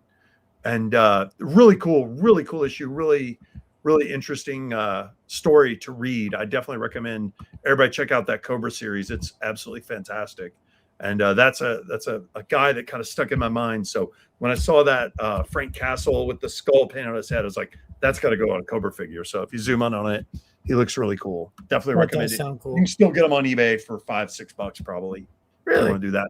Yeah. And then the Destro, I kind of painted him up a little bit. I gave him green eyes. You can't really tell, but and then the Major Blood, I painted him up as well. This is before they did the second run on Major Blood, but you know, to me, Blood, his armor's got to be dinged up, and you know, he's not pristine at all. A lot of my Cobra Troopers, I also paint little silver chips onto their armor to make it look like they've been out in the real world and kind of dinged up a little bit. I don't like pristine. I like the Star Wars used universe. So I kind of try to bring that to the GI Joe figures that I work with. You know, Cobra Commander, he's always going to look great. Baroness is always going to look great. Destro is always going to look great. But the guys who are out in the field doing the real work, they're always going to be a little bit dinged up. Right. With some, you know, rub marks on their weapons and stuff like that. So little silver paint, little dry brush can do a lot of good, especially if you're doing a lot of toy photography, in my opinion. You know, and that is a lot like you know, why one of the reasons why I really like the what do you call it there, so for the classified line, when we have the Vipers, like the retro Viper is totally cool, I don't have any problems with it, but when you start looking at the Vipers that come with the 3-pack or the Cobra Island Viper, they just have more of a realistic look, I think, to them. Like to me, so I have 2 of the retro Vipers, and I call them my inside Vipers. So like if I'm doing a shot that's inside where it's like, you know, say they're guarding a room, they're going to be those retro ones that have like do you know what I'm saying? Does that make sense? Yeah, a little bit darker. Yeah. Right. And so you have but then when you go to the 3-pack Viper, like they just look, I don't know, is so much better in terms of the way that they go. I don't know. It's the sculpt, that maroon-esque looking shit. I don't know. I feel like that rocks the house, and that's what's up. Yeah. Looks like our brother CG Horror has joined us. What's up, my dude? Thank you. All right, CG. What's up, my brother? Welcome, sir. Yeah. Let's see here, and then all right. So now I've saved the best for last. Where is it? All right. So we'll talk about this part first. Yeah. We'll talk about okay. Yeah. First. Okay. This is awesome. So this is the sideshow statue. This is the base of it. The only problem with this is I don't have a way to really display the base. You really can't see it. But up there above Snake Eyes' head, that's Michael Golden. Going up the Uzi is Mike Zeck, of course, Larry Hama. Down in the bottom, Steve Lealoha, who's the inker for issue 21, I believe, but also definitely issue 26. He also was one of the main artists on a great book, a comic book, and of course the name's escaping me now, but it was the idea that all the fairy tale characters came to life and really existed and had a secret hideout in New York. My wife bought all the issues. Anyway, sorry, I can't remember it. And then the great Herb Trimpe, who drew the first 9-ish issues of G.I. Joe, and then drew a bulk of the G.I. Joe Special Missions issues. And then right there to the left of G.I. Joe, what looks like somebody sneezed when they were writing their signature, that is Ray Park, who played Snake Eyes. Oh, nice. And okay. He drew the Arashikage. Now, the funny thing was, he was like, do you want me to write something on this? Do you want me to write like Yo Joe or something like that? And I'm like, dude, your character's silent. Like Snake Eyes doesn't say Yo Joe. So I was like, do you want to draw the Arashikage? He's like, I could draw that. I could draw that. Dude was super nice. I was standing in line to meet him. And right before me was a dad with his little girl. And the little girl, she was probably like maybe 7, maybe 8 years old. And she goes up to the table and she's like, the dad's like, go ahead, give it to him. And she pulls out this Lego figure. And she's like, I made this for you. And he's like, you made this for me? Thank you so much. That's so nice.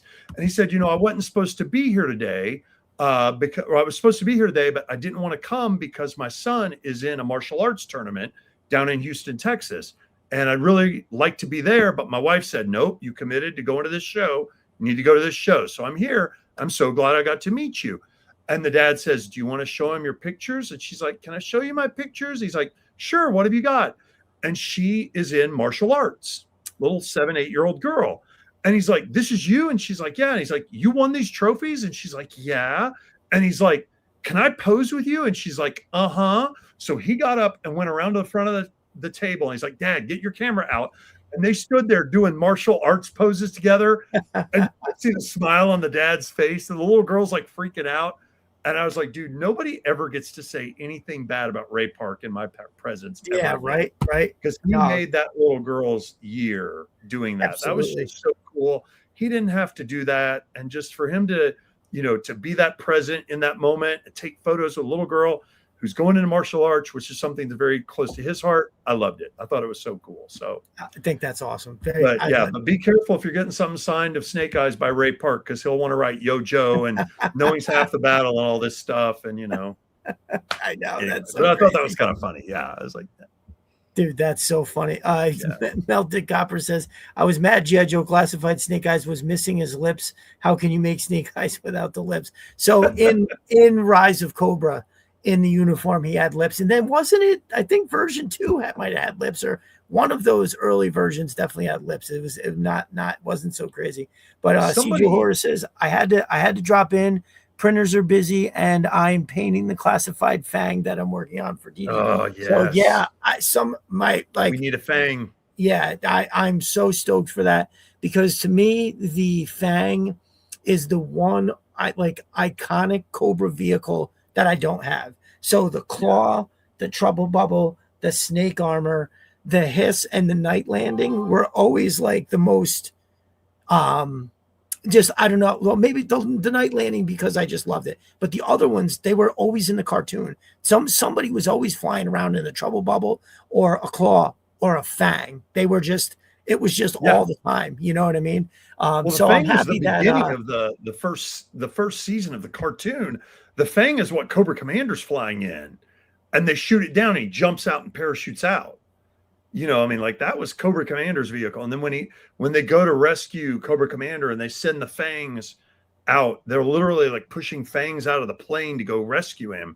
Right. Storm Shadow has the claw, but the other guys have the Fang or whatever when he's escaping. And then there's another time when they assault the airfield, and Cobra Commander's his tank gets knocked out. And he literally is holding on to the landing skids of the Fang getting flown out of the battle. I mean, just the Fang's iconic in the first 30 issues of the comic book and the early cartoons. So yeah, I love the Fang.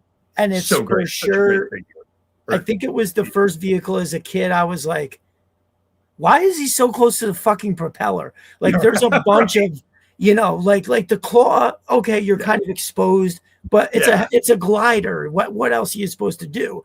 A trouble bubble, your legs are kind of out there, but you have the bubble. But the Fang, you were like, get the fuck out of here. The thing is right here. It's right up above his head. Big Lob could not fly the Fang. Right.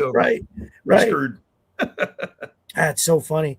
So CG Horror is making me this Fang, and I'm very, very excited for it. He does. So one of the most recent thing that I got from him was, first of all, he made this sign, which is my quintessential logo, as it were. Awesome. But the latest thing he gave me was this motherfucker. And bro, let me explain to you how awesome it is. Oh my God. So I love this thing as it is anyway. This was another one of those iconic vehicles, but it tilts. It opens. Oh yeah. It's got, look at the detail on the metal, the spring, the board there. Deck plate. Yeah. Everything moves, everything swivels. These cannons alone, you can feel how quality it is. I'm telling you, bro, you could make a fortune doing this shit, because I would pay good money for this. So I'm just gonna get some stickers. Hopefully my brother Matt from Mo's Mike can hook me up. Like, you got to have a no step sticker, right? You got to have something every vehicle. But yeah, this is, dude, I fucking love this. The color is money. Every bit of the detail. Yep. I think the original asp, I want to say that on that rotating base, I remember there was the number of planes they'd knocked out of the sky. That would, you know what? 7 planes. I could be wrong, but it should have something like that, right? Yeah. Like, holy hell. Yeah. So CG, thank you in advance. I know I'm going to love it. I appreciate you, brother. He also has the files for the Fang 2. He did one in the Night Viper colors, and it looked fantastic. So yeah, Oh my God, that's it awesome. was pretty awesome. The fans are doing the Yes, best work. it was. That shows guys sound like a blues singer by Monday. Yeah, I'm going to be taking it easy tomorrow at my nephew's birthday. I'll be writing everything down on paper, showing it to everybody. All right, so here we go. Here is for the coup de grace, if you will. Oh, nope, that's not the right one. Hold on. I had to remove that. And then ding, ding, ding. Yeah. Look at this. So this is just unfucking believable to me. I remember the first time you showed it and I was like, oh, what? Holy shit. It was like, I think you were going to show me something else. And I saw it like and I was like, wait. What is that? What is back? Yeah. So yeah, tell us about this amazing piece. So this is the sideshow polystone statue of Snake Eyes. This was the first like really big thing I ever bought. And what was cool about this was there's a lot of ways to swap it out. You can do a lot of customization on this. So if you all remember website generalsjoes.com, I actually wrote a review of this statue. And I included a lot of different photos. So basically, timber can be on there or he can come off. So you can pose him with timber, without.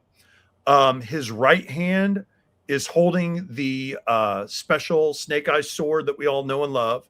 But there is another sword where he's holding like a standard katana. And then there's another one where he's holding a suppressed SOCOM pistol. Oh. So you get 3 different right hands. Oh, that's amazing. And then the head changes out.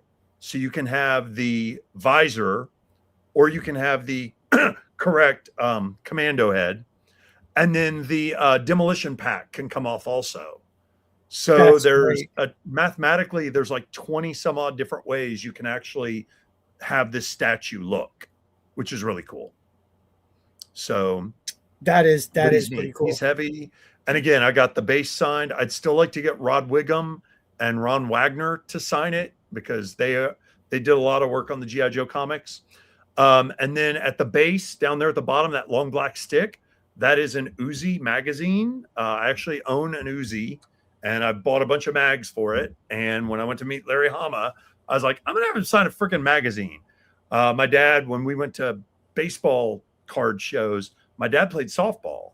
So he would take softballs for baseball players to sign, and it would always make them pause because they're used to signing a standard baseball. And they'd be like, whoa, I've never been asked to sign one of these before. So we've got one with like Carl Yastrzemski and one with Ernie Banks. So it's like, I'm going to have Larry Hama sign a freaking Uzi mag. And he's like, nobody's ever had me sign an Uzi mag before. This is really cool. So right on. And then back behind that, you can kind of see I've got some of my CGCs up on the wall. Those are second printings in 9.8, both signed by Larry Hama, of issue 26 and issue 27, Origin of Snake Eyes, 2 of the most important. And then above that is you can see the 5.0 Norwegian issue 21 of the silent interlude. And then above the other one, you can barely see it, but that's a 9.6 of issue 21. My wife bought me that for one of my birthdays or something like that. So very generous wife, to say the least. And then you can kind of see I've got the Snake Eyes prop replica back behind it also. Nice. So, fun stuff. I love it. Very cool. Yeah, it's one of the, I mean, you have an amazing collection of stuff, and this was just like one of my favorite things. I'm not much of a statue guy, but that is definitely something I would enjoy having. Thank you. I'll tell you, man, if I ever win the lottery, I'm gonna go so fucking berserk with buying everything G.I. Joe. But I might even try to see how much it would cost to have a custom, like, life-size Snake Eyes made. You know what I mean? Like, fuck it, just give me the outfit, I'll put it on. There are people who are 3D printing this stuff. There really are. I mean, there are people who are doing this. We go to Designer Con here in Las Vegas. If I remember, if you remind me, we'll be going, God, I don't remember what it is. It's coming up. I think it's in October. If you remind me, there's a guy who's 3D printing life-sized pop culture people. I'll get his card for you. I mean, I have no doubt it's expensive. I mean, you're probably talking a good $5,000 at least. But Yeah, Cal says 8,500. I looked into it. yeah. Oh yeah, there you go. See, there you go. Yeah, I mean it's because it's a lot of plastic and you got to have a big printer to do that kind of stuff. But it is possible. It is That's very easy. possible. I think That would that's be awesome. amazing. That would be Um, fantastic. is it carded? That's hilarious. Is it carded? Um, Yeah, right. I still so got the box. It's huge. so I met CG Horror and Riptide O'Leary in person earlier in the year at the Cradle Con, which is a festival at the Cradle of Aviation in Long Island. And so that experience was it was like the highlight of the year. Those two were brothers for life. I spent the last year really getting to know CG, and Riptide is just an incredible, awesome dude. And I got to meet his lovely family as well. The rest of the Oh, that's Tide great. family is great. Little Rip and everybody. It was really Little cool. Rip. Yep. Little Rip was great. He told us this awesome story. We went He has to a faux hawk. yeah, he's a great little kid. They do a great job as a family. I love That's it. awesome. But yeah, so getting to meet those guys was fantastic. And after when we were leaving the con, going to get something to eat, we saw there was a guy that came over and asked us to help him like unclip something. And dude, he had 3D printed this outfit. If Rip, do you remember what that was? I think you said it last time. I cannot remember what it was that he printed. It was some kind of a Star Wars thing, I think, or a Halo thing, but it looked incredible. We were just like, yo, what the fuck? Like, did you make these? He's like, yeah, I 3D printed this, I 3D printed that. It was, I'm talking about the plates for the shoulders. He was a full body. I mean, we were staring at him. That's why he came over and asked us, because we were all looking and I was like, what the fuck? Hell divers. That's what it was. Hell divers. It's really awesome. It was incredible. I wish we had taken, I don't know why. I think we were all still from the rush of meeting each other. And then this guy, we should have took a picture with him because it looked incredible. It was so good. But yeah, we met at the Cradle Con. I think both me and CG hit traffic getting into the city. Rip was the smart guy. He went the night before, so he was like already there. Right. And so by the time I got there, CG too, Hell Divers. So by the time his armor was perfectly printed, smooth, and looks like carbon fiber, it did. That is exactly what it looked like. It was amazing. Yeah. So we after we met, I got there. I had just enough time. I had Larry Hama sign my Snake Eyes Alpha Commando number 30, which is like my favorite Snake Eyes. Yes. Mary signed a picture of Lady J, which looks fantastic. And She's then awesome. I feel like there was something else. Did I get something else? Well, that's when Rip donated all of his classifieds, and then CG gave me the ASP, and as well as Rip gave me this, which is just one of these days I'm taking. It's so good. Everything about that is amazing. It is perfect. I'm gonna open that Snake Eyes and do shots with him because he's just amazing. It's so fucking cool looking. CG says I hit traffic going into New Jersey and New York, and then getting out of New York and in traffic. Yeah, thank God for Sirius XM for sure. Well, it took me what normally, like if I didn't hit traffic and I just drove straight there, like in the middle of the night, it probably would have taken me 3 hours maximum, and it took me, I think, almost 6. It was definitely over 5, and I can't think of what the hell it was, but yeah, it was a long time. And then thankfully on the way back, so getting to the city from where I am, I normally go down into New Jersey and then cross over like 287 or 278, whichever one it is, and it didn't take me that way getting there. It took me through White Plains and like into the city like a back way. It was very strange. I'm assuming it knew what it was doing for the time of day or whatever, but it took me hours, literally 3 hours to just get through White Plains. It was fucking insane. I'm surprised I didn't lose my mind. I can't sitting in traffic or standing in line at a store. I have zero patience. I don't know what it is. I'm just like, oh my God, what are we doing? I'll drive longer if 100%. I get in missed traffic. Yeah. 100%. I'll drive further. I don't care. I don't care if it takes me 15 extra minutes as long as I don't have to stop. Let's fucking go. All right. We are in lockstep on that. But it was an amazing experience, and I can't wait to see all these guys again. So that's very, very cool. So Joe Nice. Fest Yeah, this yeah. Oh, coming 2027. Joe We're all Fett. going, right? So that is the deal. I I'm in. know we are. CG Horror talked about a few things about what we're gonna do. I know this. I know Saturday night. I'm pretty sure. I got to talk to Mark. I would love to do an episode of our show down there on the Saturday night live. That's cool. I Yeah. through. So Chris from Sister the Arsenal, I believe, is getting another table, and I think through him he offered I can be able to get a room in the actual hotel, which is what I want. And I want to do a show live from that night. I'm already looking into You mean like a ball? yeah, right. Yeah. Oh yeah. Something like that. And that's what he was saying too, is to get like that for all of us to hang out in Saturday after the show. I mean, Friday, there's all these other times, but Saturday night is the night. That's when it's all going to go down. Yeah. So very stoked about that. And CG had a great idea. We're gonna make this happen.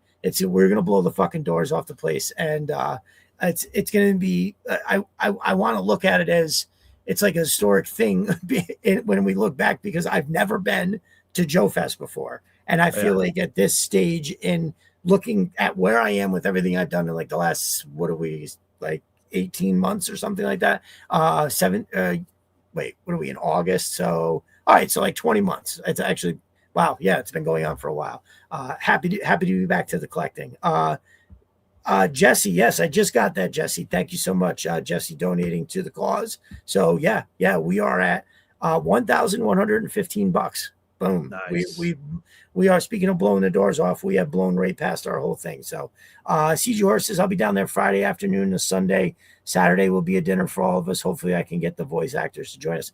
That would be awesome, man. I know we mentioned it to Mary. Speaking of which, I never heard back from Mary after that last time.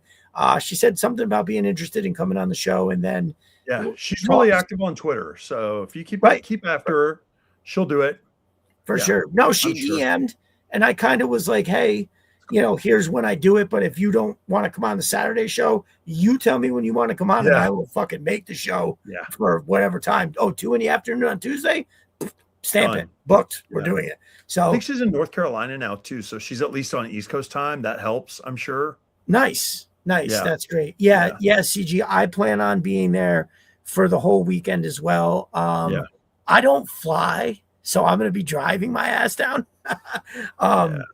And I'm pretty excited. 60th episode on the Sissiest birthday. That's fun. I'm getting there. Yeah, I'll be staring down the barrel of 50. Actually, it's my lucky number, 47. I was 47 in football and baseball. Like all the years I played in high school, and then on the travel team for the baseball, I was 47 for all those. Nice. 48 one year on baseball because somebody else had it, and we wound up switching the next year. But that was it. That's cool. I was like, what do you want? Please give me something. Right. You had to buy the grill. Just give me the number. I'll give you whatever you want. Right. But yeah. So the very excited about that. Anybody that's listening, you definitely want to consider going. Like, yes, please do. Please. If you live in the area, even if you just go for Saturday night, it's just really, really amazing. So the Tides will be there. I think just about everybody said they're basically going to stop by. G.I. Dave said he's going again, which is G.I. Dave. Cool. So that's going to be awesome, man. I'm really excited for that.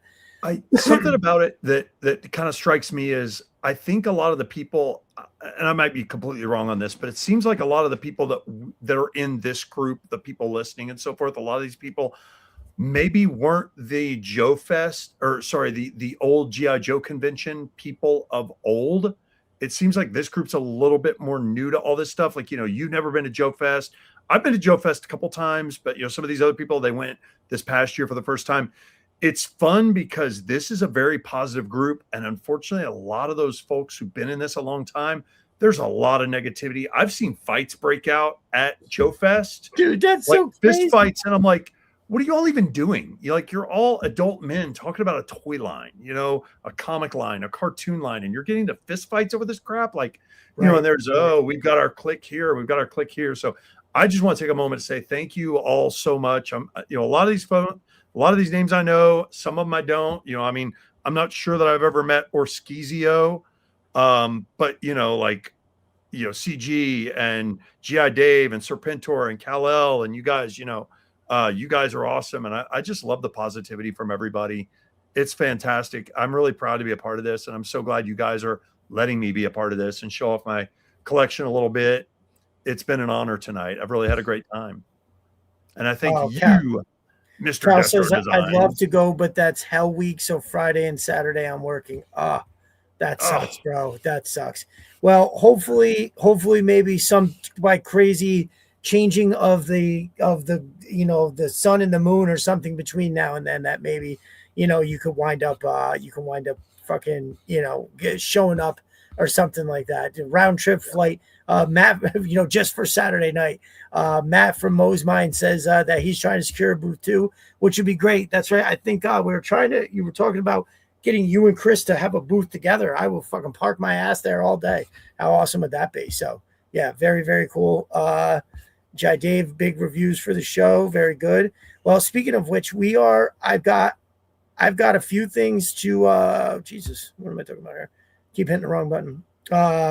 It's such a different community than the old guard. He says, well, that's, yes, 100%. Yeah. 100%.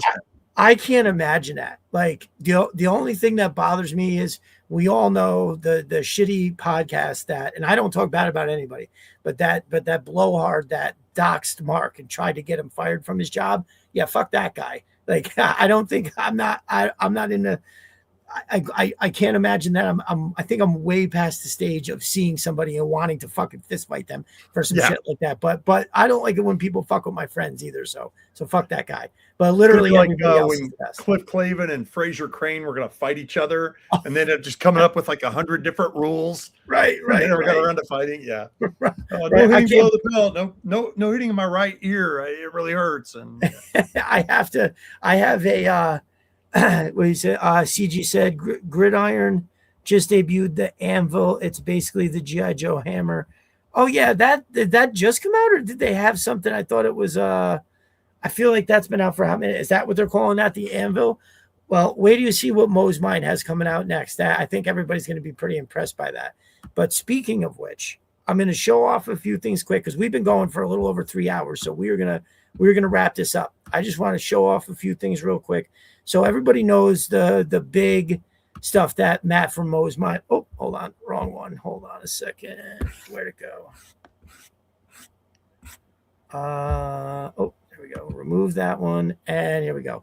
So that's this incredible. Is the Oracle from Mo's Mind. I got to get a different picture up here for this because it's like there's definitely 4 different for Melted Copper says maybe Viper Island will sneak into the Saturday night special. That's funny. Yeah, Melted Copper is a brother. He's here Saturday nights and Monday nights, and he's great in the chat. Good old fashioned ribbing for everybody gets it. It's great. He's awesome. So I'm gonna drop into the chat this is the Etsy link for Matt's shop. Boom, there it is. Make sure you're using Destro Designs 10. That's going to get you 10% off your purchase. Here we've got the Oracle. It's one of my favorite things he's ever made. I think it's ridiculous and amazing. I absolutely love it. He's got the Atlas, all those amazing vehicles, which are just you can't shake a stick at. But one thing that's new that he has coming out, or that is out, I'm sorry, is the Mags line, which is Mo's Armament and Gear Systems. And it's got a lot of different stuff like, boop, hold on, let me remove this, and binoculars. So what's going on here is most binoculars that you get look like absolute ass because they have like this crazy plastic strap. This is actually fabric that will fall the way it's naturally supposed to be. So it'll look infinitely better for toy photography. Absolutely can't go wrong.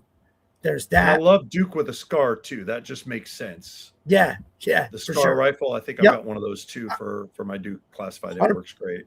100% agree. I love this right here. This is the shield. Oh yeah. So they finally got it right here. Sorry, he's finally got it right where you have the the dip for your weapon on either side, the clear shield that you can see through, the lights, which are important. He also has, per actual specs, that sidearm that's in there comes out, and it's made especially as the type that gets put behind a shield, ballistic shield like that. And the cool thing is that part with that you hold it with, that part rotates so you can have it on either arm, which is where the one from Classified, they were so close. They, this is obviously way better for 100 reasons, but that one, they made it so you could really only hold it in one arm, and it was just not good. But this is fantastic. Rock Lockdown said our power went out the other day. We used the Oracle to light our living room. That is great. That's awesome. That's fucking what a glowing recommendation. But that is fantastic, bro. I absolutely love it. So we got the binoculars, we've got the shield, and then also what we have is, hold on. I wish it would just let me switch. I got to remove the old one and then put the new one on. And here we have bang. Oh my gosh.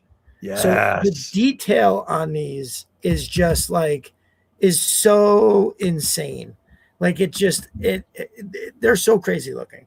I love everything about them. Yeah. Matt's got the Eufy maker. He's getting the best out of it. All of these look amazing. Now, these here are 3 for $11.99. Try to find a fucking better deal. Wow. Where this isn't some bullshit that you're getting, and it's just like these things. These are high quality. Like, they look amazing. I don't know if you can find something that is as good of a price and like the quality you're going to get for that. We're going to try by showing some Sys3 Arsenal stuff, but this is amazing, and also part of the mags line. Hold on, I got another one here. I'm going to show. Are these available for sale right now? Yes, they like available right now? Yep. So because I'm thinking like a Valkyrie holding one of those. I'm thinking Breaker holding one of those. Here we got Footloose running a gridiron drone. Like, he's basically like the Joe right here. He's the Joe version of Scrap Iron. He's using this pad to run that drone to go cause havoc, which I just think is amazing. So I absolutely love that. And I think that that's great. Now, the last item that he has in the mags line is one of my favorite to photograph. And this is a sling, a primary weapon sling. So the way that I have it here is I have one of the tri-glides looped through the other end, creating a 1-point sling. So most operators are rocking some form of like an AR based platform kind of weapon, right? And a lot of times, it's easier to have that than having it on the barrel and then the stock. You do it like this, it's right at the ready every time. You just boop, boop.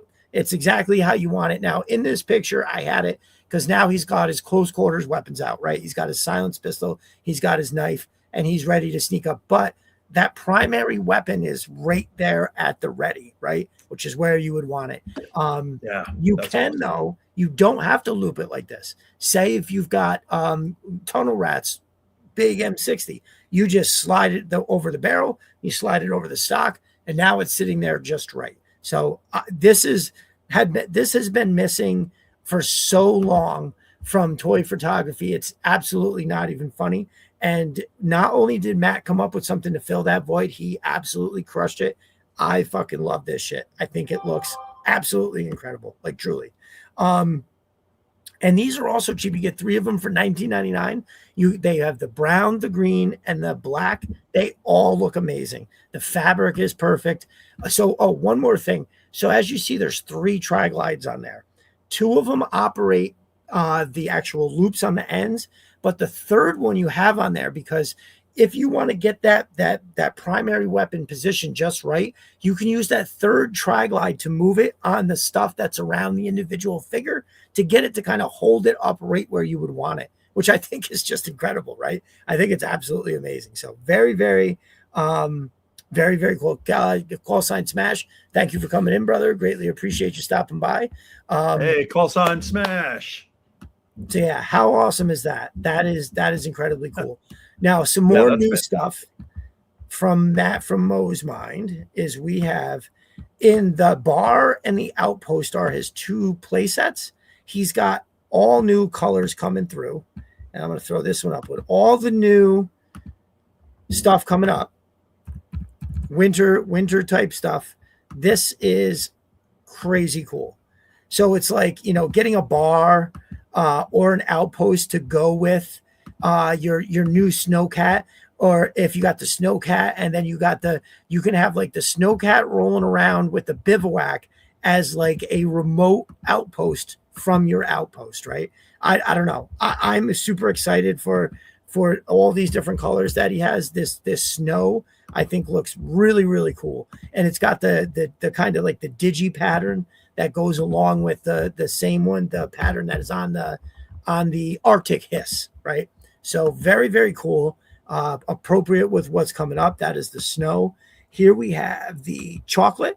So this go along great with any kind of when we get the desert theme. Like, look at how you fucking know it, brother. Like, look at how dope that looks. The black with that chocolate colors. Yeah. It just looks fantastic. So that is the chocolate. Other new color is, oh, hold on. I was going to show the other one first, but here we go. We got the Trench Viper. So you could get yourself an outpost or a bar that will perfectly match your Trench Vipers and your the fort mods. So you can have a couple fort mods in the back. Now here you got something for the Trench Vipers to stand behind. It's so perfectly scaled. You can have a guy coming over the top of the tall part, or it could be, if you have a bigger weapon, a little bit holding it a little bit lower, something belt fed that comes out between the V there. It's just, the colors are perfect. I know he put a lot of time into getting that color right. I sent him a few different pictures. And it just, I think it came out fantastic. Now the last color.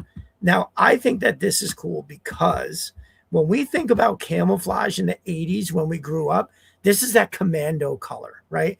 Like anytime you saw that camo, somebody walking through the jungle, the woods, whatever, they had like this color on it. It was that forest green, the brown, the black, and then he's even got the tan in there to really mix it up and make it look cool. So that is the woodland area. So I absolutely love it.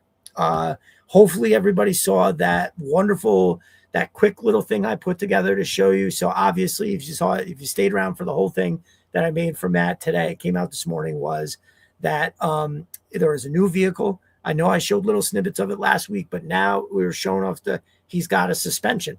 So he's got a new vehicle coming. It's got a suspension. It's going to be here soon. I can't really say too much more without giving too much away. Just know that every time I've said this and like, hey, I seen this thing, it's coming, it's going to be great. It's always been fucking great. So this is no different. Matt has a really good eye and an idea for scaling on things. I think that makes everything look right. And I really do think that everybody's going to absolutely love this. So make sure you are going over here. I'll drop the link one more time. This is for Matt's Etsy. Make sure you are using Destro Designs 10, and that's going to give you 10% off at checkout, which you absolutely want. Now I'm going to go and grab a couple things, the new stuff from my brother Chris over at Sys 3D Arsenal, and then we are going to wrap up and get out of here. I got my nephew's birthday party tomorrow, and I wanted to either get down here into the studio to clean up and take a few pictures, or God forbid, actually maybe go upstairs and work in the remodel. I hadn't really decided yet. Let's see. Boop. I'm going to pull this one up and we'll pull it right now to look at it. So here's an excellent shot.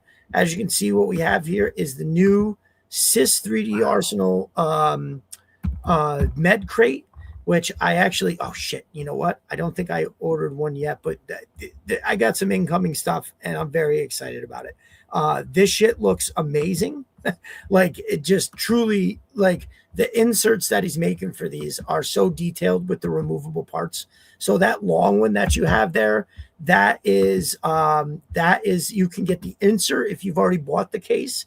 And if you took that and you put it in front of you, the top left-hand corner has the removable bandage package, which is what Doc is holding.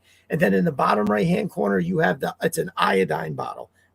Removable, you can use it. Wow. It's just, it's really, I mean, the level of detail is just really, really awesome. That's incredible. So I love all that new med stuff. Actually, give me 1 second to see if I can find, there is a other shot that I had. I think it's this one where it shows, I think I renamed it to, yep. Okay. So here's all the new stuff. So the two to the left are the new inserts that you can buy for the existing red cases, or you can buy the case with them.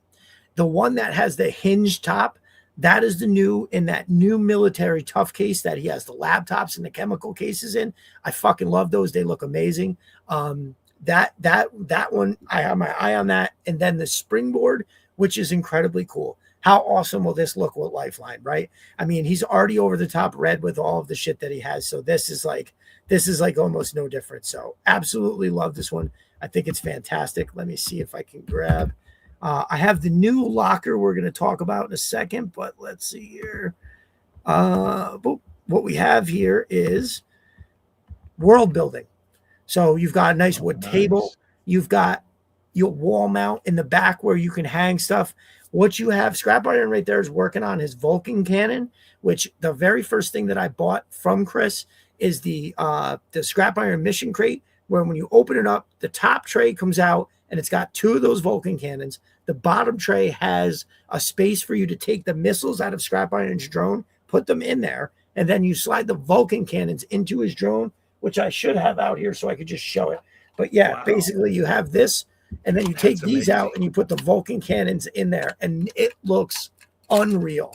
So if you're like me and have 5 of these drones, having these things, which I'm actually should inquire about getting a few more sets, even if it's just for the gun pieces to put into these, because the missiles are great, but once you fire them, now what?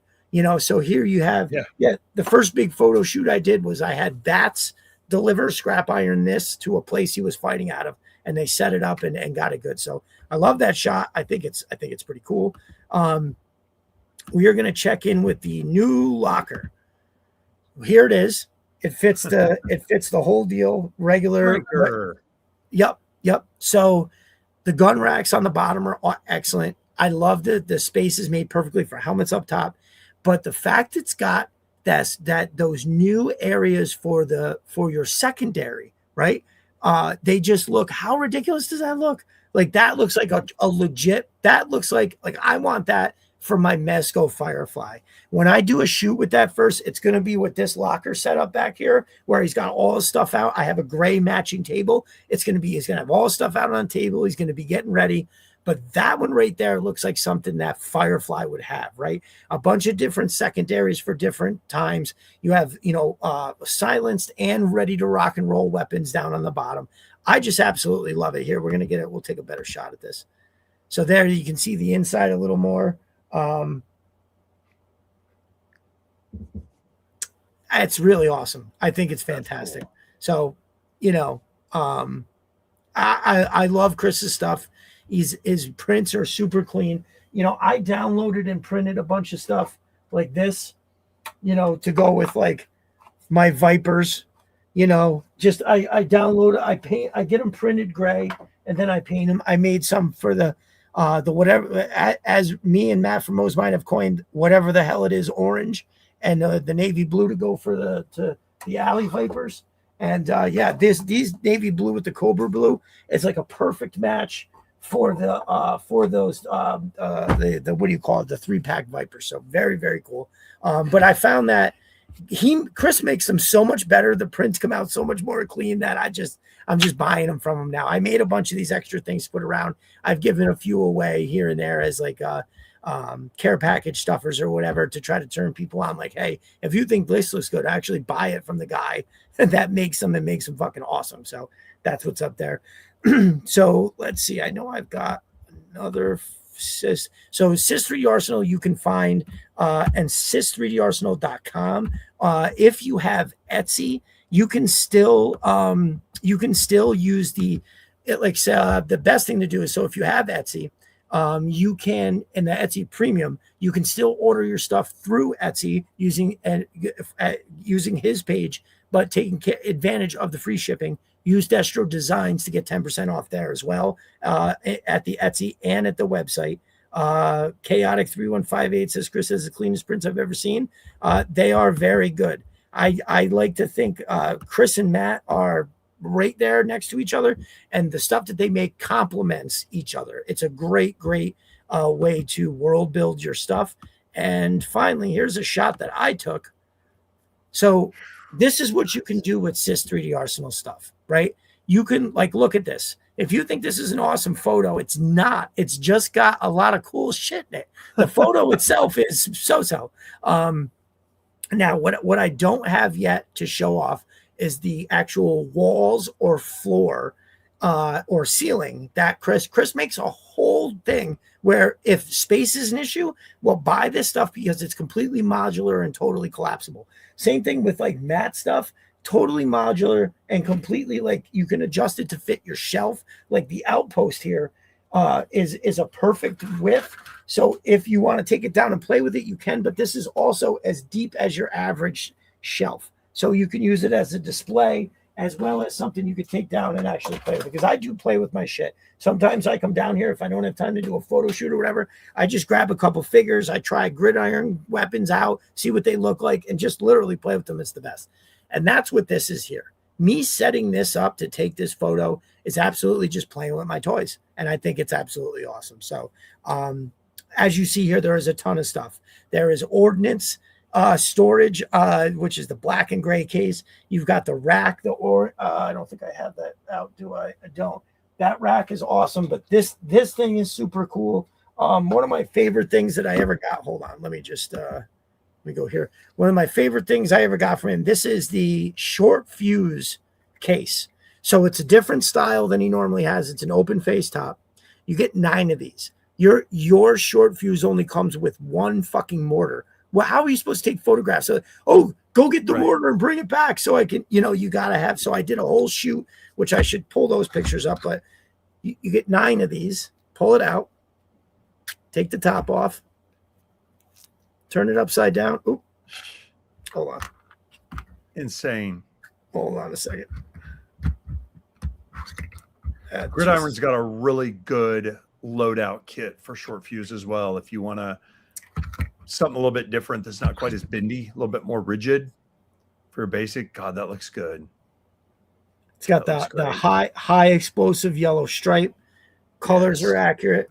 It just looks amazing. And then you get 9 of those. I love this case. Yeah. I don't know what it is. I love this little top and everything. So that's awesome.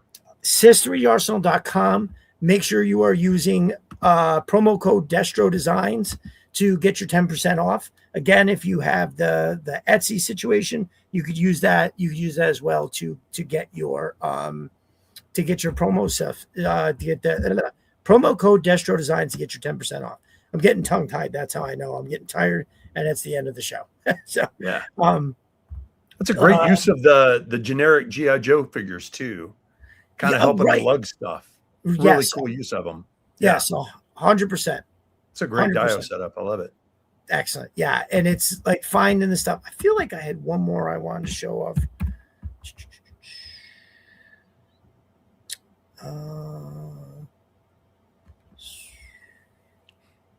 I think this might be it. Yeah, so this was at Joe Fest. Oh, yeah. This is what you can get. It's incredible. It's like there's all these different rooms. Top left is like a Cobra armory. Top right is like they're like jail cells. Bottom right is a boardroom. Bottom in the middle is like a hallway with like it almost what looks like an elevator shaft. On the left, you have like a Joe locker room. I mean, how awesome is that going to be? I mean, incredible. Holy hell. So I absolutely love this stuff. And I'm very happy and lucky to sit out here and represent for these guys because both Chris and Matt are both stand-up guys. The customer service for both of them is completely off the hook. It's why I'm out here every week singing the praises, shilling, if you will. But I just don't shill for anybody. These dudes are my brothers, and I'm extremely happy to do so. So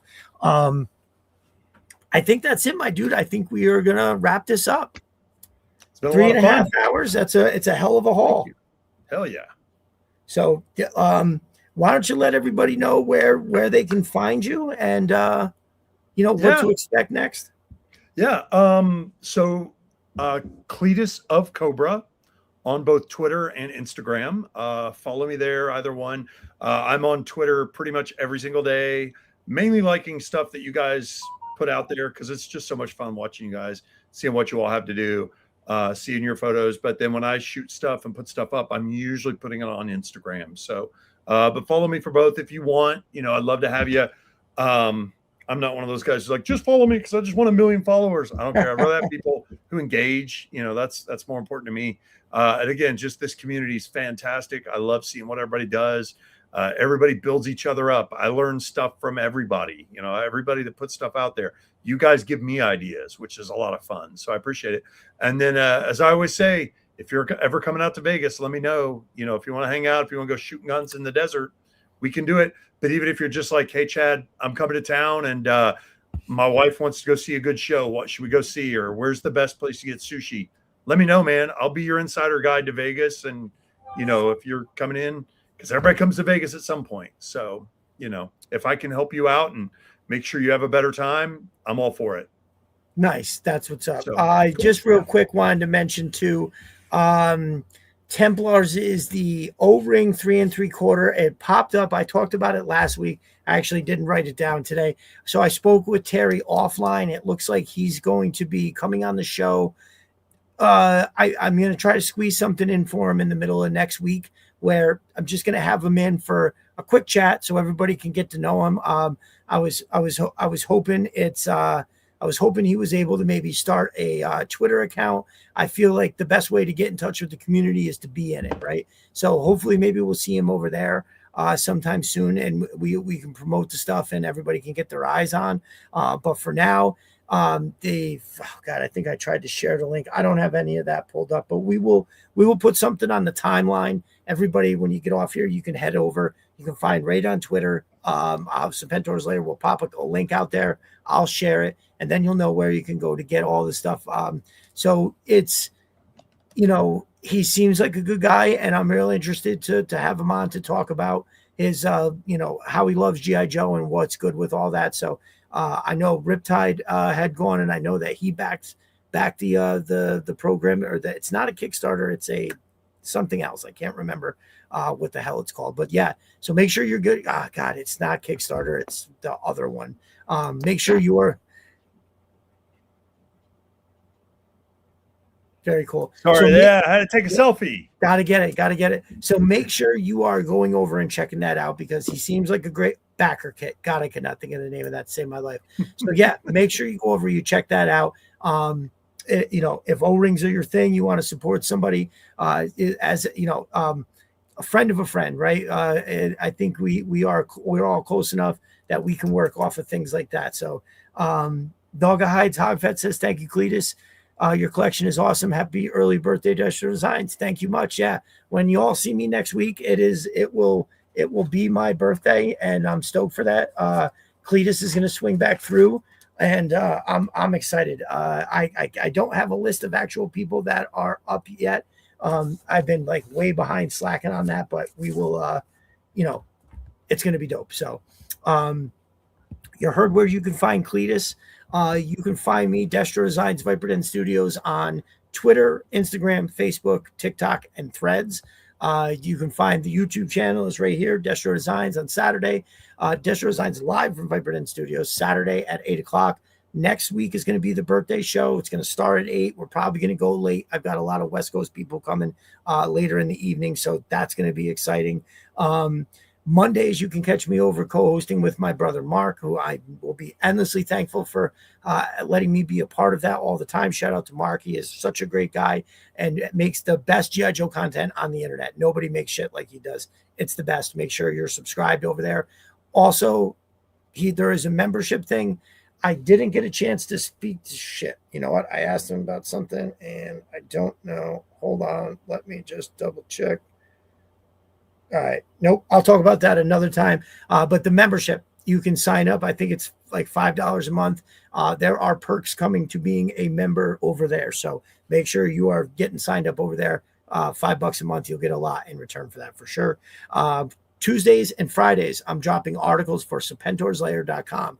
Make sure you're going over there. You're signed up to be in the forums. A lot of great conversation. A lot of good writing. G.I. Dave's writing over there. Brother R.A. Rain is writing over there. A lot of good shit. So you definitely want to make sure you're signed up over there and get in there. And again, Terry from Templars is a friend of Adams from Serpentor's Lair. So that we are helping a friend of a friend, trying to reintroduce him to this our GI Joe community over here. So stay tuned. At some point next week, he will be popping his head in for a quick little sit down, and you all will get to know him. So I feel like there was something else that make sure you are checking out and following. We are about to start putting a bunch of stuff on the Shadow Strike social media. So Roblox is coming out with this excellent line of figures. We're all very excited about that. I'm writing the booklet and the comic book.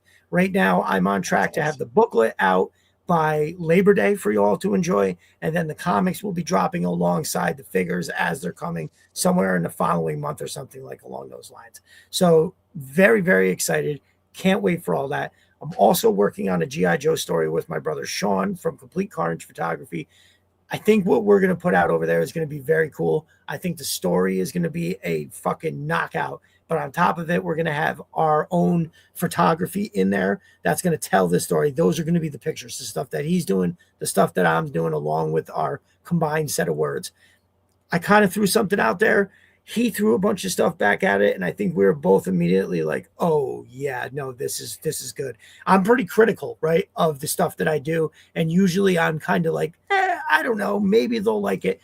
When I look at that story, I'm like, this is going to be fucking awesome. Like, there's a lot of really good shit in there, and I think it's going to be great. So, yeah, from the Shadows Restrike, you got it, Rip. Fucking A. I listen. It's been a lot of fun to write. It's something that's going to be based in the future. It's there's a military aspect to it, but there's like a whole bunch of stuff. Like, I have the very first couple pages of what the booklet is going to be. I have already done, and it's entertaining. I think everybody is going to like it. So very, very cool. That's it. We're going to wrap it up. Chad, thank you so much. I tell all my guests this. Time is the most valuable commodity that we have. So when somebody gives me their time, I appreciate it on the deepest of levels, because, here we are. Thank you for all your contributions to our amazing community. And this has been a long time coming. I'm glad we finally got you in. And I look forward to having you on the show next week as well. It'll be great. I can't wait. I'm going to have a little surprise for you. So it'll be fun. Oh, nice. Very cool. Yeah. Very cool. Well, shout out to the missus. I know she was around. I thought I saw her back there a little while ago. Make sure you tell her I said hello. And dude, I will definitely keep it in mind. If we ever come out anywhere near that way, I will definitely be in touch, and I'll have to stop by. No question. We'll have a good time. Absolutely. Awesome. All right, everybody. Thank you, guys. See you all next week. Everybody in the chat, everybody that comes through on the replay squad, God bless you all. Again, thank you for giving me your time. I appreciate it. And we will see you all in those Twitter streets. Enjoy the rest of your weekend, y'all. Have a good night.